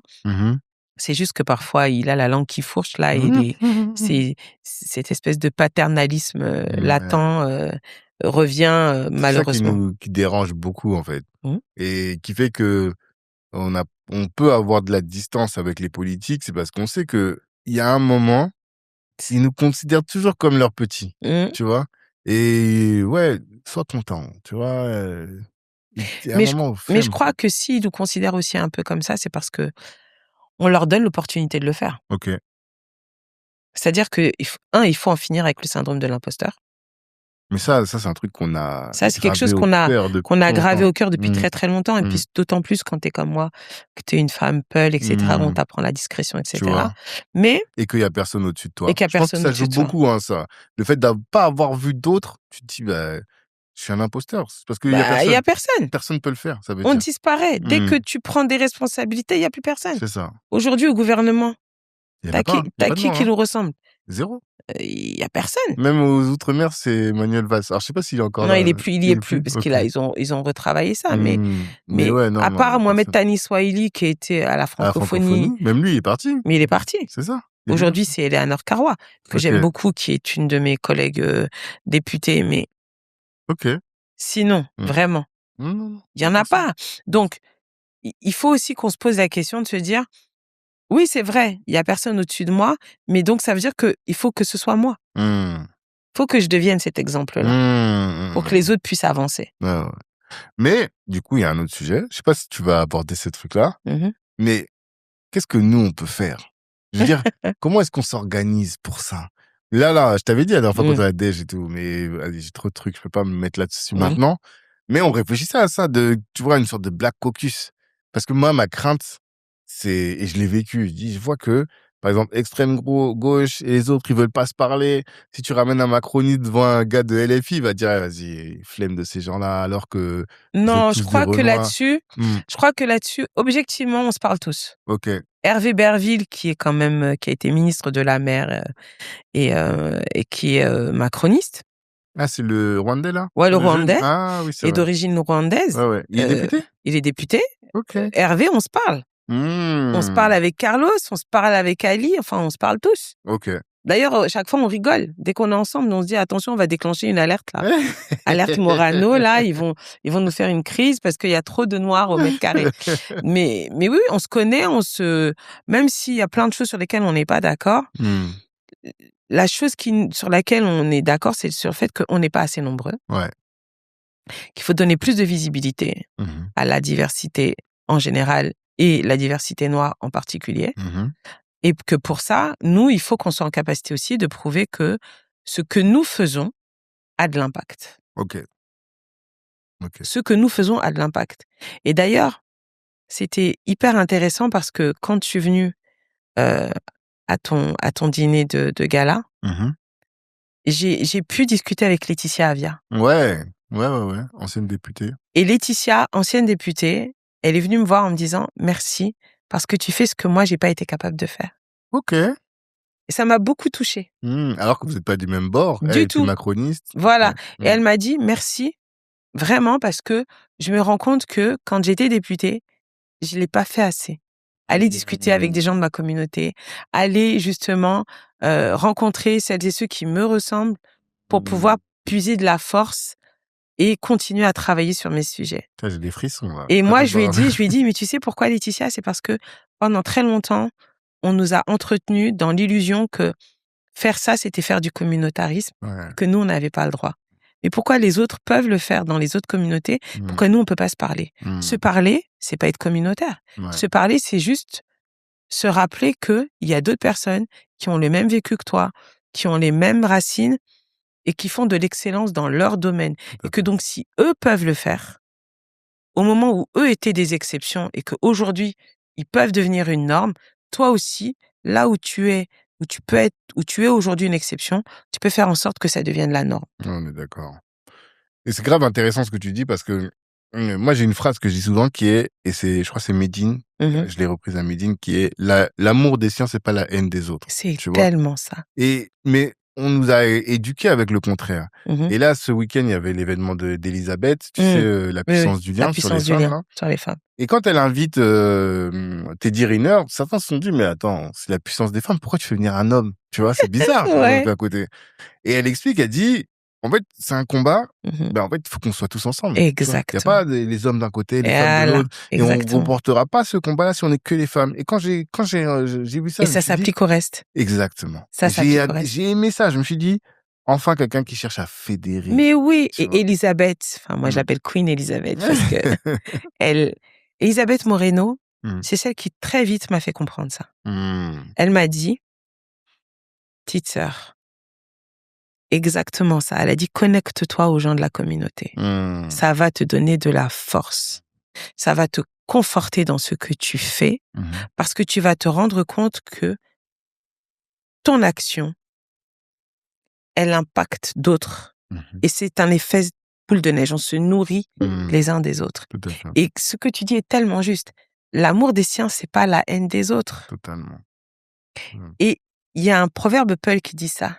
T'as qui plein dit, de proverbes Peul, un peu là. Vraiment, le proverbe Peul, il dit littéralement, vouloir pour les siens, ce n'est pas le dénier aux autres. Tu vois, c'est exactement la même chose. C'est la même chose. Vouloir pour les siens, ce n'est pas le dénier aux autres. Tu vois? Parce que je crois qu'on a besoin de ça. Et même en politique, on te dit d'abord, avant d'aller convaincre les autres, rassemble ta base. Bien sûr, rassemble ta base. Rassemble ta base. Et c'est parce que ta base, elle est solide que tu peux aller convaincre. Tout à fait. Ceux qui, aujourd'hui, ne sont pas de même bord politique que toi, qui ne pensent pas comme toi. Donc, très longtemps, on nous a entretenus quand tu es issu du continent, quand tu es afrodescendant, etc. On te dit, oui, mais tu sais, faut être universaliste, faut pas faire du communautaire.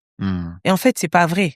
Parce que eux, ils font du communautaire. Tout à fait. Quand ils se réunissent entre eux, des gens de l'élite sociale, du même background, tout ça, ils font ça pourquoi? Parce qu'ils se renforcent. D'abord, avant d'aller convaincre les autres. Pourquoi nous, on n'a pas le droit de le faire? Non, faut le faire. Faut s'autoriser ça. Et moi, je crois qu'on peut être effectivement bien dans sa communauté et universaliste. Moi, je le revendique. Ouais. Je suis universaliste. Mais j'ai besoin que mes racines, elles soient fortes. C'est ça. Et je pense qu'il y a des gens qui... J'ai fait un post sur LinkedIn ce matin là-dessus. Et je pense qu'il y a des gens qui comprennent pas que Black Network, on est comme ça. Tu vois, parce qu'ils se disent, c'est Black Network. Mais donc c'est Black ça. Network, c'est pour les Blacks. C'est pour les Blacks. Oui, il n'y a pas de problème. Il n'y a pas de souci. Mais tu vois, Moussa, il me donne toujours cet exemple. Il me dit, Moussa Wagué, il me dit, il faut qu'on soit unis, mais tu vois, tournés vers l'extérieur. Je sais pas si tu vois le dire. C'est exactement ça. Et à chaque fois, il me dit ça. Il me toujours. dit, oui, on est ensemble, mais on regarde l'extérieur. On regarde l'extérieur parce que tu peux pas te construire en dehors des autres. T'es pas une île. Ouais, t'es pas une île. Voilà, c'est ça. T'es pas une île. Tout simplement. Donc, comme t'es pas une île, faut que tu sois relié au reste du continent. Faut que tu sois connecté au reste du monde. Et c'est pas parce que t'es solide dans ce que tu es, dans tes racines, que tu peux pas te projeter. Ouais. L'arbre, il a d'abord besoin d'avoir des racines bien ancrées, profondes. Et après, il se développe et il va vers les autres. Tout à fait. Et en fait, quand il abrite pas que les gens qui sont que ses racines. Non. Il va abriter aussi tout ce qui est autour de lui. Et c'est pour ça qu'il est fort. C'est pour ça qu'on en a besoin. Et je crois que il m'a fallu du temps, moi-même, pour comprendre ça. Ah ouais? Bien sûr. Mais pourquoi tu acceptes, par exemple, le Club Efficience? J'accepte le Club Efficience parce que je les rencontre à une réunion Team Zéro Palu avec Mam Siafa. Ok. Et David Tchofa vient me voir en me disant « Mais ce que vous faites, c'est trop bien, etc. On voudrait vous inviter au Club Efficience. » Je dis « C'est quoi le Club Efficience ?» Je connaissais pas. Tu connaissais pas? Non. Ok. Et en fait, je me rends compte de ça. Je me dis « Mais en fait, ce que je fais pour les autres, quand tu as des clubs du MEDEF, d'autres machins qui m'invitent, je me pose pas la question de savoir si j'y vais ou si j'y vais pas. C'est clair. Donc, pourquoi est-ce que je dois me poser la question de savoir pour aller voir au Club Efficience ou Black Network? Pourquoi? Parce que les gens me ressemblent. Et alors? Ce qui compte, c'est pas qui me ressemble. Ce qui compte, c'est qu'est-ce qu'ils font? Quel est leur, qu'est-ce qu'ils apportent? Est-ce qu'ils sont sérieux? Est-ce qu'ils sont sérieux ou pas? Mais souvent, les gens, ils ont un préjugé de comme c'est la communauté, c'est pas sérieux. C'est ce que je te disais. On a besoin d'une présomption de bienveillance. C'est ça. On y va? Après, si je vois que ton truc là est bancal, je vais pas revenir. Ouais. Que tu sois blanc, noir, jaune, c'est pas mon problème. C'est que si c'est bancal, je vais pas perdre mon temps. C'est ça. Par contre, c'est carré. Mm. On sent qu'il y a de l'impact. Ça m'apporte, je t'apporte. On se donne de la visibilité. Allons-y. Pourquoi je le ferais pas? Totalement. Il y a zéro problème pour ça. Et c'est pour ça que plus on se connaît, mieux c'est. C'est ça. Aussi. Moi, Elisabeth Moreno m'invite à Africa Fashion Up. J'y vais, on dîne. À Africa Fashion Up, je suis à la même table que Michael Camden, qui m'invite au lancement de Roots Magazine. Tu vois? Après Roots Magazine, je vais à Club Efficience. On se voit. On se voit là-bas. Je viens à ton dîner de gala. Dîner de gala, je rencontre Nicolas qui est à ma table, Nicolas Mel. Je fais le podcast. Tu vois? C'est comme ça. Petit à petit, on va se donner de la force. Totalement. Tu vois? Totalement. Et je suis à Roots Magazine, je rencontre Chancel, qui fait du make-up. C'est elle qui fait mon make-up aujourd'hui avant que j'enregistre le podcast. Okay. Tu vois? Ouais. C'est comme ça. C'est petit à petit, chacun dans nos domaines, on va se donner de la force. Tout à fait. On va être impactant parce que justement, on donne de la visibilité. Et moi, c'est ce que je dis toujours, hein. On n'a pas besoin d'éteindre les autres pour briller. Vraiment. Vraiment. Et au contraire, plus on sera nombreux, mieux ce sera. Parce que si j'ai ton étoile qui va refléter la mienne, on a tout intérêt à ce que ça se passe comme ça. C'est trop ça. Mais on va se mettre dans l'obscurité. On va s'éteindre les uns les autres, ça sert à quoi? Non. Donc, je crois que moi, j'ai mis du temps à comprendre que je n'avais pas à m'excuser de pouvoir être connectée à ma communauté. Et ça, c'est Elisabeth Moreno qui me l'a fait, qui me l'a fait comprendre. Et il n'y a pas plus universaliste qu'Elisabeth Moreno. Et c'est ça le truc. Et c'est ça, là, t'as tout dit. Mais il n'y a pas plus universaliste qu'Elisabeth Moreno. Mais vraiment, pas. Ouais, non, mais ça n'empêche pas. Et moi, quand je l'ai vue faire, j'ai dit, c'est elle qui a raison. Ouais, exactement. Elle a tellement raison. Et c'est pour ça qu'aujourd'hui, j'essaie d'être disponible pour ma communauté, d'être disponible pour toutes celles et ceux qui m'ont fait confiance, être disponible aussi pour faire avancer les choses à mon modeste niveau et à parler des conflits oubliés, des femmes, de la cause des violences, mais aussi parler de la francophonie, du rayonnement de la France. Quelles sont les prises de position qu'on peut prendre pour que mon pays continue de rayonner et continue d'échanger dans un contexte où tout est remis en cause. Comment notre pays a sa place en Europe, comment son pays a sa place avec des relations équilibrées, d'égal à égal avec le continent. Tu vois, ça aussi, ça fait partie des choses que je travaille avec le ministère des Affaires étrangères, avec le président de la République lui-même lorsqu'il nous reçoit à l'Élysée et qui reçoit tous ces présidents d'Assemblée et de Sénat au moment de la 50e session de l'Assemblée parlementaire de la francophonie. Okay. Tu vois? Et récemment, tu as été désignée marraine des JOJ, c'est ça? Exactement, je suis marraine en fait du village planétaire qui va avoir lieu justement, qui sera installé pendant les Jeux Olympiques de la jeunesse à Dakar. Okay. Je suis extrêmement fière de ça. C'est un projet que je porte avec justement le village planétaire. C'est-à-dire qu'on va créer un village qui va nous permettre d'accueillir des jeunes du monde entier. D'accord. Ils vont se rencontrer. Et on va justement, autour de ce projet, faire venir aussi des entrepreneurs, des associations, pour que les gens se rencontrent. Que ces Jeux Olympiques de la jeunesse soient le moment où notre jeunesse se rencontre aussi autour de différentes thématiques. Et quand on va justement travailler sur ces différentes thématiques, c'est se dire, qu'est-ce qu'on a en commun, finalement? Ce village planétaire, c'est de l'universalisme. C'est aussi une course qui va partir de Paris et qui va aller jusqu'à Yeumbeul et qui va arriver juste avant l'ouverture des Jeux Olympiques de la jeunesse. Et ça veut dire qu'il y aura différentes étapes qui vont permettre justement de se rencontrer, discuter, échanger avant ce grand moment que vont être les Jeux olympiques de la jeunesse à Dakar. C'est aussi un moment où certainement le président de la République de la France sera présent, où mon frère de cœur Omar Sy est aussi parrain de cette belle voilà opération des Jeux olympiques de la jeunesse. Voilà, je pense que c'est un moment où les enfants de la diaspora vont pouvoir dire leur fierté de voir ces Jeux olympiques de la jeunesse se dérouler à Dakar. Et je crois que ça va être très impactant et en profiter justement pour que toutes celles et ceux qui sont issus du continent, amoureux du continent, profitent de ce moment pour se rencontrer, dire à notre jeunesse à quel point on est fiers d'elle et à quel point elle va pouvoir impacter, changer les choses avec la génération qui arrive. Non, c'est trop fort. C'est vraiment fort. Et ça, c'est des sujets qui te tiennent à cœur. Toi aussi, parce que tu as une dimension qui est très internationale. Ouais. C'est de la transmission, parce que je me dis que mon image, elle doit aussi servir à ça. À faire le lien entre l'Europe et l'Afrique, entre la France et le Sénégal. C'est ce devoir aussi de se dire, je fais partie de cette génération où pour nous, ça n'a pas été facile. Hein. Les parents, ils sont arrivés dans les fins des années 70. On est né ici. À chaque fois qu'on est ici, on nous rappelle qu'on est de là-bas. Et quand on est de là-bas, on nous dit qu'on est d'ici. Ça, c'est une réalité. C'est compliqué, hein. Comment tu vas te sentir d'ici? C'est ce que j'avais répondu à une journaliste. Je dis, mais comment vous voulez qu'on se sente d'ici quand on nous rappelle en permanence qu'on est d'ailleurs? Tout à fait. C'est compliqué.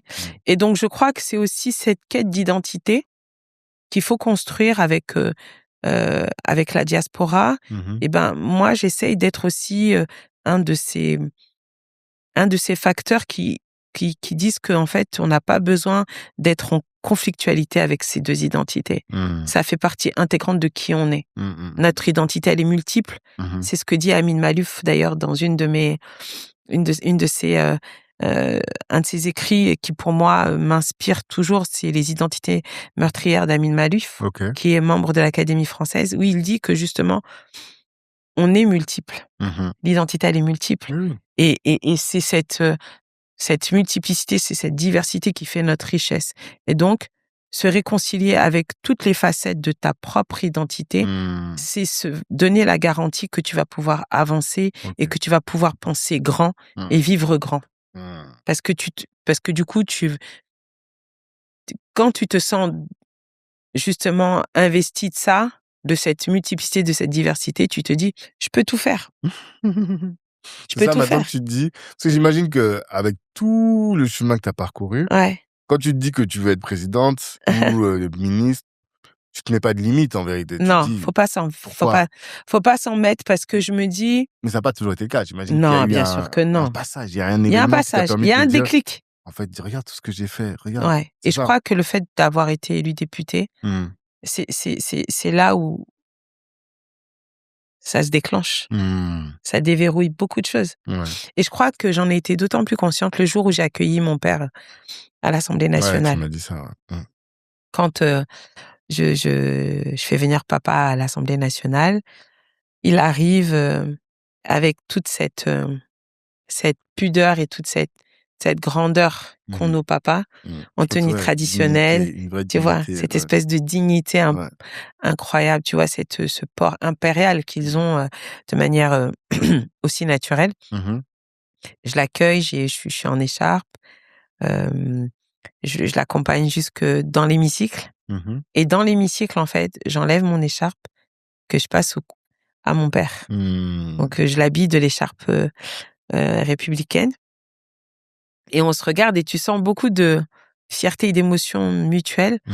Et je dis à mon père, je dis, tu te rends compte, papa, de ton village là-bas, là, Tiguéré-Ciré, là, au Sénégal, jusqu'ici à l'Assemblée nationale.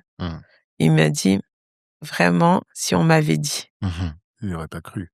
Il a dit, j'aurais pas cru. Bah oui. Et je me rappelle parce que quand je poste cette vidéo en disant ma plus grande fierté, c'est d'avoir fait entrer son nom à l'Assemblée nationale, puisque là où je m'assois, Oui. Il y a mon nom, c'est marqué Dieynaba Diop, Yveline.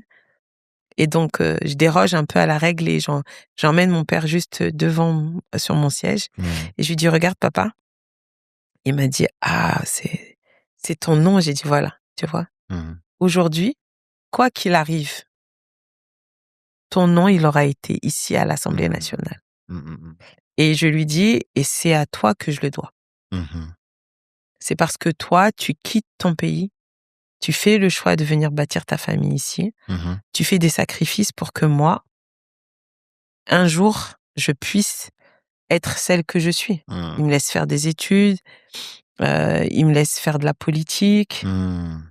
C'est ce que je lui dis souvent. Hein. Mon père, c'est certainement le plus grand féministe que je connaisse. Ouais, il y a plein de papas comme ça, ou de mamans même, qui sont très progressistes. Enfin, là, ce qu'on voit, Bien c'était sûr. 2 parents, finalement, ils ont été très... Ah, moi, j'ai eu cette chance d'être élevée par des gens progressistes.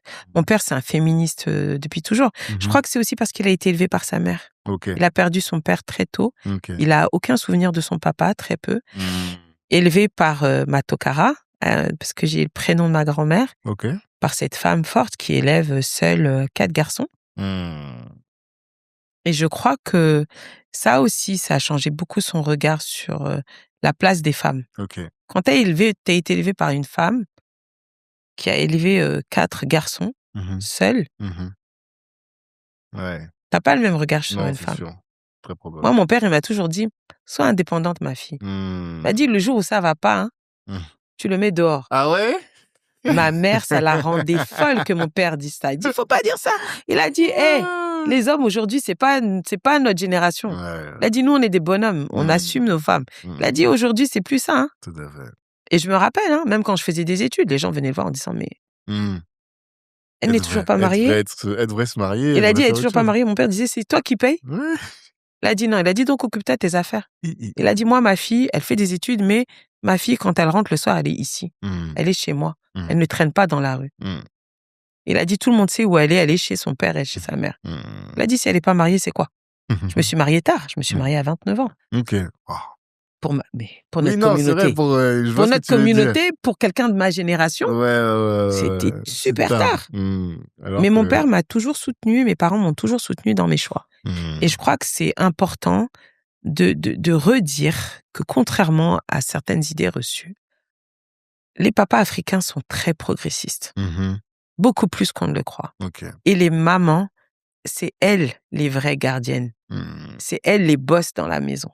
Moi, je sais que quand je devais négocier, mon père il a dit, va voir ta mère, c'est pas mes affaires. Et c'est vrai, c'est elles qui ont elles ont toujours le dernier mot. Et je mesure la chance d'avoir été élevée par une femme forte. Non, mais c'est sûr, parce que sans ça, tu ne sais pas ce que t'es. C'est ça que j'entends. Parce que quand je te vois, toi, Aïssata, je vois Moussa, je dis, les chiens font pas des chats. Non. Tu vois. Et on a cette chance immense au Muro, c'est que ce soit Tata Dirondom, que ce soit que ce soit la maman de Moussa, que ce soit la mienne, on sait à quel point on a des guerrières. Elles nous ont ouvert la voie. Et t'es pas élevé de la même manière quand t'as une femme qui te montre le chemin. Quand t'as une femme forte à la maison. Et que tu sais qu'elle est là, elle prend des décisions, elle te guide. Tu deviens pas la même personne que tu sois un homme ou une femme. Et d'autant plus, comme Aïssata et moi, t'as pas la même force de caractère. Parce que tu sais que tu as le choix. Tu peux prendre des décisions impactantes parce qu'on t'a montré que ta mère, elle t'a déjà montré que t'es une personne à part entière. Et en tant que femme, d'autant plus, ce que tu vas décider va avoir beaucoup plus d'impact. Moi, mon père, c'est ce qu'il me dit toujours. Il m'a dit, mais vous, quand t'es une femme, ça a beaucoup plus d'impact parce que tu es l'exemple pour tes enfants, pour toute la maison. Sankara a beaucoup dit ça. Il disait, quand t'éduques un homme, t'éduques à une seule personne, mais quand t'éduques une femme, t'éduques toute une nation. T'éduques une nation. La femme. Mais c'est la vérité. On le sait très bien. Le changement passe toujours par les femmes. Toujours. Et c'est important d'en être conscient. Et quand t'en es conscient, tu mesures d'autant plus la responsabilité qui est la tienne. Parce que tu sais que ce que tu construis, c'est hyper fort. Et d'ailleurs, même quand tu vois avec Barack Obama, ce que Michelle fait Ouais. a J'en parlais ce matin tellement, avec ma femme. tellement d'impact. Ouais. Mais même, il y a une anecdote où on raconte où ils sont au restaurant, ils rencontrent un homme, et je crois que le gars est serveur. Ouais. Et Barack lui dit, mais c'est qui? Elle dit, oui, mais c'est mon ex. Oui. Et il lui dit, mais ça veut dire que si t'étais avec lui, tu serais marié avec un serveur. Elle dit, non, si j'étais marié avec lui, il serait président de la République. Exactement. Quand j'entends ça, je dis toujours, mais c'est exactement ça. Faut une femme comme ça. Mais c'est exactement ça. Non, c'est important. Et moi, je pense que c'est extrêmement important, c'est que il faut que ton état d'esprit, c'est ce qu'ils appellent les Américains le mindset, c'est ça qu'il faut changer. Et je crois que, pourquoi je te dis que je suis intimement convaincue qu'avec notre génération, il va se passer, on est celle qui va changer les choses, c'est parce qu'on a changé d'état d'esprit. Moi, ce que je ressens aujourd'hui, c'est que notre génération, Tanguy, elle a changé d'état d'esprit. Dans notre esprit, on sait qu'on peut changer les choses et qu'on peut impacter. Et il y a encore 15 ans, on n'était pas conscient de ça. Ouais, je crois. Je suis d'accord. Et sincèrement, je pense que c'est ce que dit aussi Elisabeth Moreno, c'est que je crois que il y a quelque chose il y a un déclic qui s'est opéré. Et c'est pour ça que je suis intimement convaincue que ce changement d'état d'esprit, c'est celui-là qui va faire que nous allons changer les choses profondément pour nos enfants et pour les générations qui arrivent. Mais nous, on a un mot pour ça. Ouais. Nous, on dit, on est la génération providentielle.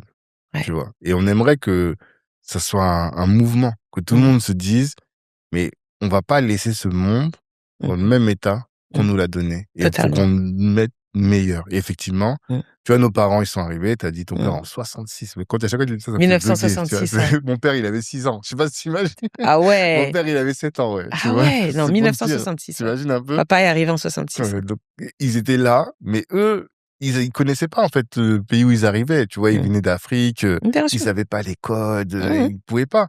Aujourd'hui, tu sais, normalement, on dit, l'OCDE, ils disent, il faut, je crois, 6 générations. 6 générations. Tu vois, un fils d'immigré pour arriver à une position comme la tienne. Ouais, c'est vrai. 6 générations. Toi, tu le fais en une génération. Ouais. Je sais pas si t'imagines un petit peu. Ouais. C'est énorme. Mais et des gens comme ça, il y en a d'autres. Tu l'as vu au gala, justement. J'ai vu au gala, justement. C'est qu'on on peut pas être, on peut pas avoir fait ça sans être la génération providentielle. Pour moi, c'est pas possible. Et moi, c'est pour ça que je suis intimement convaincue que se rencontrer dans les dîners, au gala, etc., on prend conscience de ça. Si tu rencontres pas des gens qui, justement, n'ont pas mis 6 générations, mais une, pour changer ça et arriver à des positions qui, normalement, sont dévolues aux gens du pays, etc., parce qu'on a la reproduction des élites, on le sait très bien. Bien sûr. Eh bien, c'est la raison pour laquelle le fait de se rencontrer, discuter, échanger, c'est là où tu te rends compte qu'on a changé quelque chose. Ouais. Et là, tu peux être la génération providentielle. Parce que tu as conscience du fait que on a passé un cap. Et très sincèrement, je pense que je n'en aurais pas eu conscience si je n'avais pas eu ces rencontres-là. C'est bien parce que ça nous... En fait, parce que des fois, tu peux être découragé du travail qu'on fait parce que c'est un travail qui est ingrat, qui ramène pas d'argent. Tellement, tu vois, mais tu peux. tellement. Mais quand on t'entend parler, ça me rappelle, tu vois, ça rebooste. Je dis, ah oui, ça a un sens. Voilà pourquoi on fait les choses. Mais totalement. Et je le redis. Le travail que vous faites, il est nécessaire. Merci. Il est important et il est impactant. Et plus on aura de moments comme ça, comme toi tu fais, comme fait Roots Magazine, où on fait du réseau, où on se parle, on échange et on prend conscience de notre valeur aussi. Tout à fait. En tant que groupe. Pas en tant que groupe. Mais... Parce que c'est bien d'être reconnu chacun dans notre domaine. Mais rien n'est plus important que d'être reconnu par ses pairs. Ouais. C'est précieux. C'est précieux parce que ça te consolide. Et tu te dis, si tu es prophète en ton pays, ça veut dire que ce que tu fais, ça a du sens. Bien sûr, bien sûr. Mais si tu n'es pas prophète en ton pays, il te manquera toujours quelque chose. Ouais, tu as l'impression que... Il y a quelque chose qui manque à ton parcours. Tout à fait. Et moi, je je suis intimement convaincue que c'est pour ça que je te dis que continuer. C'est trop important. On va pas arrêter. C'est majeur. On va pas arrêter. Vraiment, voilà, je sais même pas quoi dire. Merci. Moi, c'est ça que j'ai envie de te dire, c'est de te dire merci. Merci à toi. Hein. Merci pour ce que vous faites parce que on est dans ce moment charnière où le contexte international est tellement difficile, où on se pose plein de questions, il y a beaucoup d'angoisse, il y a beaucoup d'inquiétudes. Et c'est parce que justement on aura des bases comme celles que vous nous aidez à construire qu'on arrivera à continuer d'avancer et à faire en sorte que les choses évoluent dans le bon sens, comme tu as dit. On ne peut pas laisser nos enfants galérer comme nous on a galéré, ou encore pire, galérer comme nos parents ont pu galérer. Parce que je me dis, ça veut dire qu'on n'a pas fait le job. Ah non, mais c'est clair. Ça n'a pas de sens. Ça n'a pas de sens. C'est-à-dire que normalement, on doit pouvoir avancer et que ce soit encore plus facile pour nos enfants. Totalement.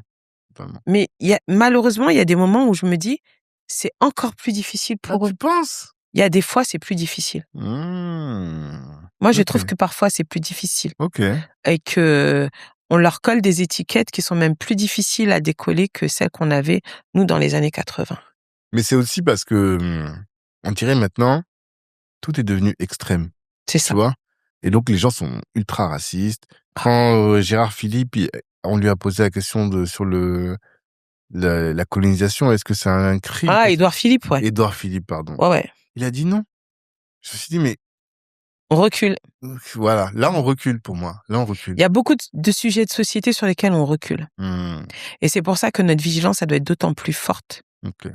Parce que rien n'est acquis. Ouais, c'est comme pour le droit des femmes. Simone de Beauvoir disait toujours, il suffira d'une crise pour qu'on puisse tout remettre en cause. C'est vrai.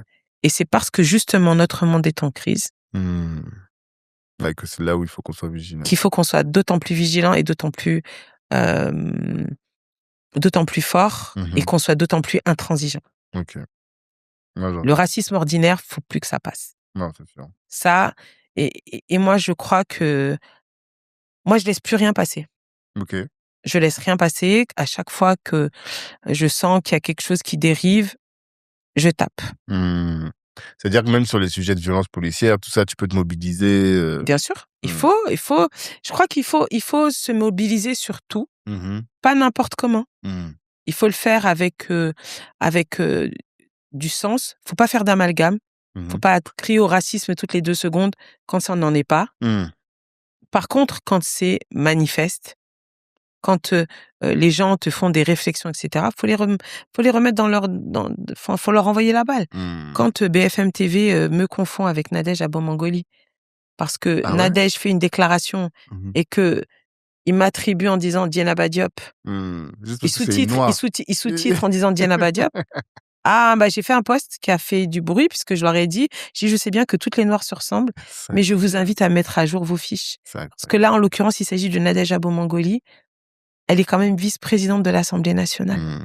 Vous n'arriviez pas à la différencier, c'est incroyable. Puis c'est pas comme si Nadège et moi, on se ressemblait. C'est ça. Mais c'est ça le pire. Tu vois? Voilà. C'est la seule chose qui vous rassemble, c'est que vous êtes noirs. C'est parce qu'on est noirs toutes les deux. Vous n'avez même pas la même couleur. Et on fait de la politique, c'est vrai. Ouais, voilà. Mais on est députés toutes les deux, mais on n'a pas la même couleur de peau, on n'a pas enfin, je veux dire, même trait, les traits, rien.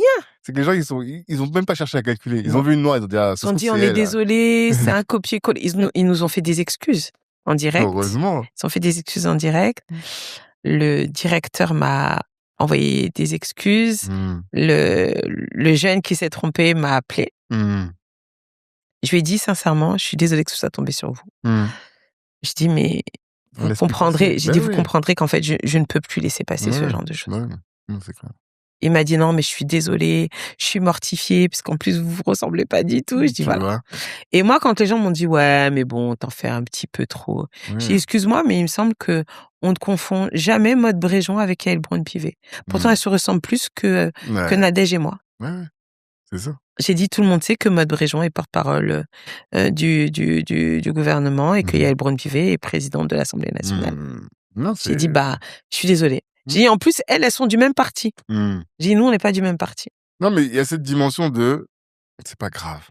Alors que si maintenant, t'es exigeant sur tous ces sujets, mais les gens, Maintenant, ils font hyper faire attention. attention. Ben oui, Maintenant, ils font hyper attention. c'est pour ça. Et moi, je leur ai dit, écoutez, j'ai dit, je suis désolée. J'ai dit, c'est comme quand on siégeait au début avec Aïssata à l'Assemblée nationale.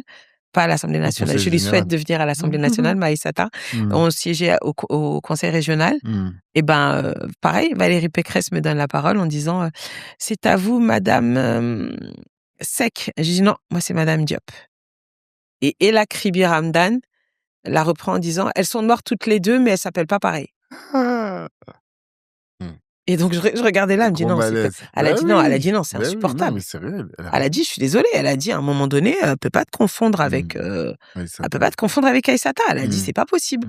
Et tu vois, au début, j'étais un peu gênée. Et en fait, je me dis Ella avait raison. Ouais, il faut tout de suite être intransigeant. Et ensuite, elle est venue s'excuser, elle m'a dit je suis sincèrement désolée, je suis un peu fatiguée, etc. Je dis ça arrive. Mais tu recommenceras plus. Mais voilà.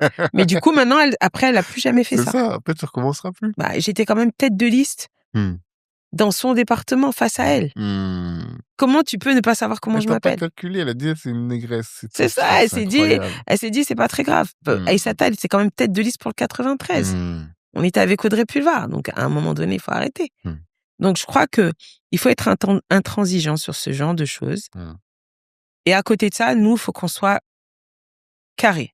Ouais. C'est-à-dire que quand on dénonce des choses, faut qu'on soit factuel. Ouais. On ne doit pas instrumentaliser ça. Okay. Je ne supporte pas les gens qui instrumentalisent et qui voient du racisme partout là où il y en a pas. Par contre, là où il y en a, là où effectivement c'est où on fait pas l'effort d'aller chercher qui est qui, faut taper. Ouais. Faut être sans pitié. Non, c'est vrai. Et c'est comme ça qu'on sera crédible. Soyons bons, comme a dit notre frère Mamadou Sakho, soyons excellents. Ouais, non, c'est ça. Tu décides d'être boulanger, faut que tu sois le meilleur des boulangers. Tu décides d'être cordonnier, faut que tu sois le meilleur des cordonniers. Tu es footballeur, faut que tu excelles dans ce que tu fais. Tu es député, faut que tu sois irréprochable, que tu sois bon dans ce que tu fais. Tu fais du business, sois carré. Et comment justement tu fais pour être une excellente députée? Comment tu te formes? Je sais pas si je suis excellente, mais en tout cas. Mais pour l'être ou le devenir, comment tu fais? En tout cas, je lis beaucoup sur mes sujets. Je veux pas qu'on me prenne à défaut sur mes sujets. Quand je parle d'une chose, je la maîtrise. Tu maîtrises les dossiers, quoi. Je maîtrise mon dossier. J'ai été rapporteur, par exemple, d'un projet de loi pour changer un peu les critères d'attribution du Fonds africain de développement. J'ai fait des auditions, etc. Et quand je l'ai présenté Commission des affaires étrangères, je maîtrisais mon dossier. Je connaissais tous les mécanismes, les catégories de pays, etc. Faut pas qu'on puisse te prendre à défaut sur tes sujets. Faut être sur le terrain. Faut être à l'écoute. Faut assumer tout ce que tu dis. Ouais. C'est-à-dire que quand je prends position, ça plaît pas, mais j'assume. Okay. Parce que les gens, ils ont besoin de sentir que t'es droite dans tes bottes. S'ils sentent que c'est en fonction du vent. Ouais. Oui. Alors que c'est un défaut qu'on attribue beaucoup aux politiques. Donc toi, tu te dis, voilà, il faut que je sois une femme de conviction. Enfin, d'ailleurs, je ne sais pas faire de la politique autrement qu'en ayant des convictions. Okay. Même quand le Parti socialiste est descendu très très bas, avec un score au présidentiel qui était plus que voilà, je suis pas partie. Au moment où beaucoup sont partis chez Macron, je ne suis pas partie. Ouais. Et pourtant, à l'époque, on m'a proposé d'être la candidate sur ma circo. Ok. Et j'ai refusé. Chez les autres. En 2017, ouais. C'était au tout début. Okay. J'ai refusé. Parce qu'on avait eu une discussion comme ça avec Aïssata sur le fait de choisir les partis en fonction de l'opportunité. Tu vois? Toi, t'es pas de ce bord-là. Non. Parce que j'estime que quand tu fais de la politique, quand tu le fais par conviction et quand tu le fais aussi parce que à un moment donné tu veux représenter un certain nombre de valeurs et un projet de société, parce que pour moi faire de la politique, c'est que tu crois à un certain modèle de la société, tu as une vision pour ton pays, pour ta ville, et tu te bats pour que cette vision soit appliquée. Et donc, si quelqu'un qui n'est pas de mon bord politique, avec lequel je ne partage pas la même vision, me propose d'être son candidat, bah, tu peux pas accepter. Et je me rappelle, hein, j'ai dit, je vais pas accepter parce que lui, là, il est pas de gauche. Les gens m'ont dit, mais si, il prend et de droite et de gauche. J'ai dit, ça se mélange pas. Macron. Ouais. Ah, ok, d'accord. C'était pour être la candidate macroniste En Marche à l'époque. J'ai dit non. L'eau et l'huile, là, ça se mélange pas. Mais pourtant, il était ministre de Hollande. Il a été ministre de Hollande, mais il a jamais été encarté Parti socialiste. Hein. Ok. C'était un sympathisant. Et quand moi, je l'ai vu faire et quand j'ai vu son parcours, j'ai dit, lui, là, il n'est pas de gauche. Ok. Et j'ai refusé. D'accord.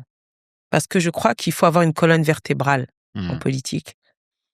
Et je crois aussi que c'est une des choses qui m'a fait gagner en 2024. C'est que les gens ont dit, Djenaba, tu l'aimes ou tu l'aimes pas, mais au moins tu sais où elle est. Ouais. Okay. Elle a toujours été socialiste, elle a toujours été de gauche, même quand ça tanguait. Je suis restée. Mon père, il m'a dit, tu peux pas varier. Les gens, ils aiment la loyauté. Okay. Et je pense que la loyauté, ça dit beaucoup sur qui tu es. Ah, mais tout à fait. C'est un vrai sujet. Et en politique, c'est important. Quand tu fais du leadership aussi. Mais oui, tu construis du leadership sur des valeurs, sur un bloc. Si ton bloc, il est mouvant, comment les gens ils vont te faire confiance? Ils vont dire, mais si lui, là, toutes les 10 minutes, il change de parti, là, comment on va lui faire confiance? Non, moi, j'ai toujours été socialiste. Et encore aujourd'hui, je le suis parce que je n'ai pas trouvé un autre parti politique qui me permette de me dire qu'il correspond, il défend plus ma vision de la société et de la politique. Ok. Bon, je vais pas te lancer sur un autre sujet là. On va pas te lancer sur ce sujet-là. Non. Pas aujourd'hui. Pas aujourd'hui. On est là pour unir. Oui, exactement. Ça. On veut pas se diviser. Exactement. Okay. Il faut unir. Et je crois que, quelles que soient les nuances à gauche, ce qu'on a en partage, c'est que on veut du vivre ensemble et on veut que le progrès profite à toutes et tous. Okay. Et on est attaché au service public. Et c'est pour ça que je crois, quelles que soient nos divergences, quand tu regardes à l'Assemblée, on vote, à 90%, on vote la même chose. Pour ces sujets-là. Pour ces sujets-là. Ok. Le progrès doit profiter à tous. Le service public, le premier, c'était de vivre ensemble. De vivre ensemble. On fait l'unité. La République est une et indivisible. Mais moi, j'ai l'impression qu'il n'y a plus beaucoup de gens qui prônent le vivre ensemble. J'ai l'impression que tout le monde est, voilà, les femmes contre les hommes, les blancs contre les noirs. On est dans une société qui est de plus en plus individualiste parce que le progrès, les écrans, etc., nous ont beaucoup éloignés les uns des autres. Okay. Mais à chaque fois que la situation le demande, on revient à l'essentiel.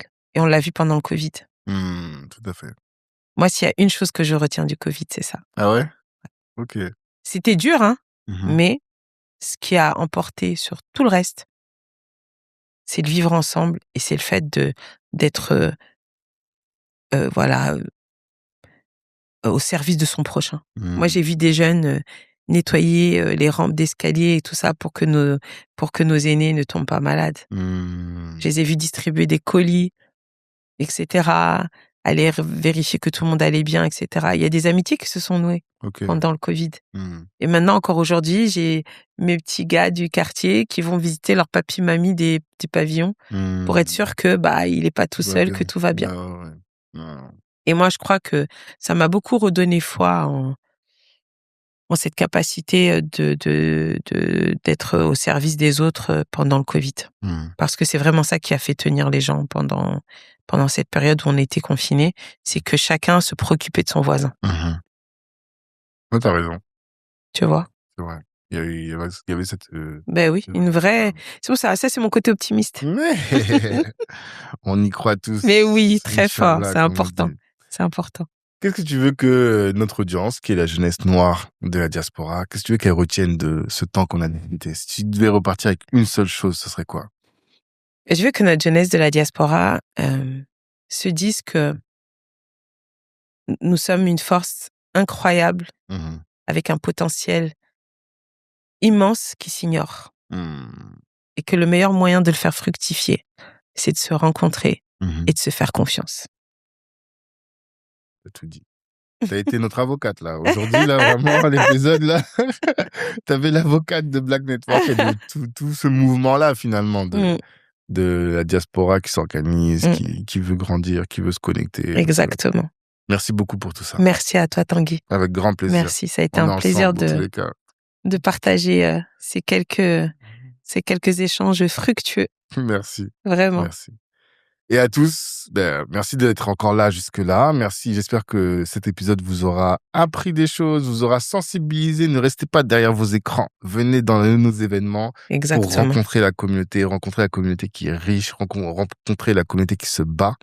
Et ce que je vous souhaite à tous, c'est que Dieu bénisse vos efforts. Exactement. Ciao tout le monde. À plus tard.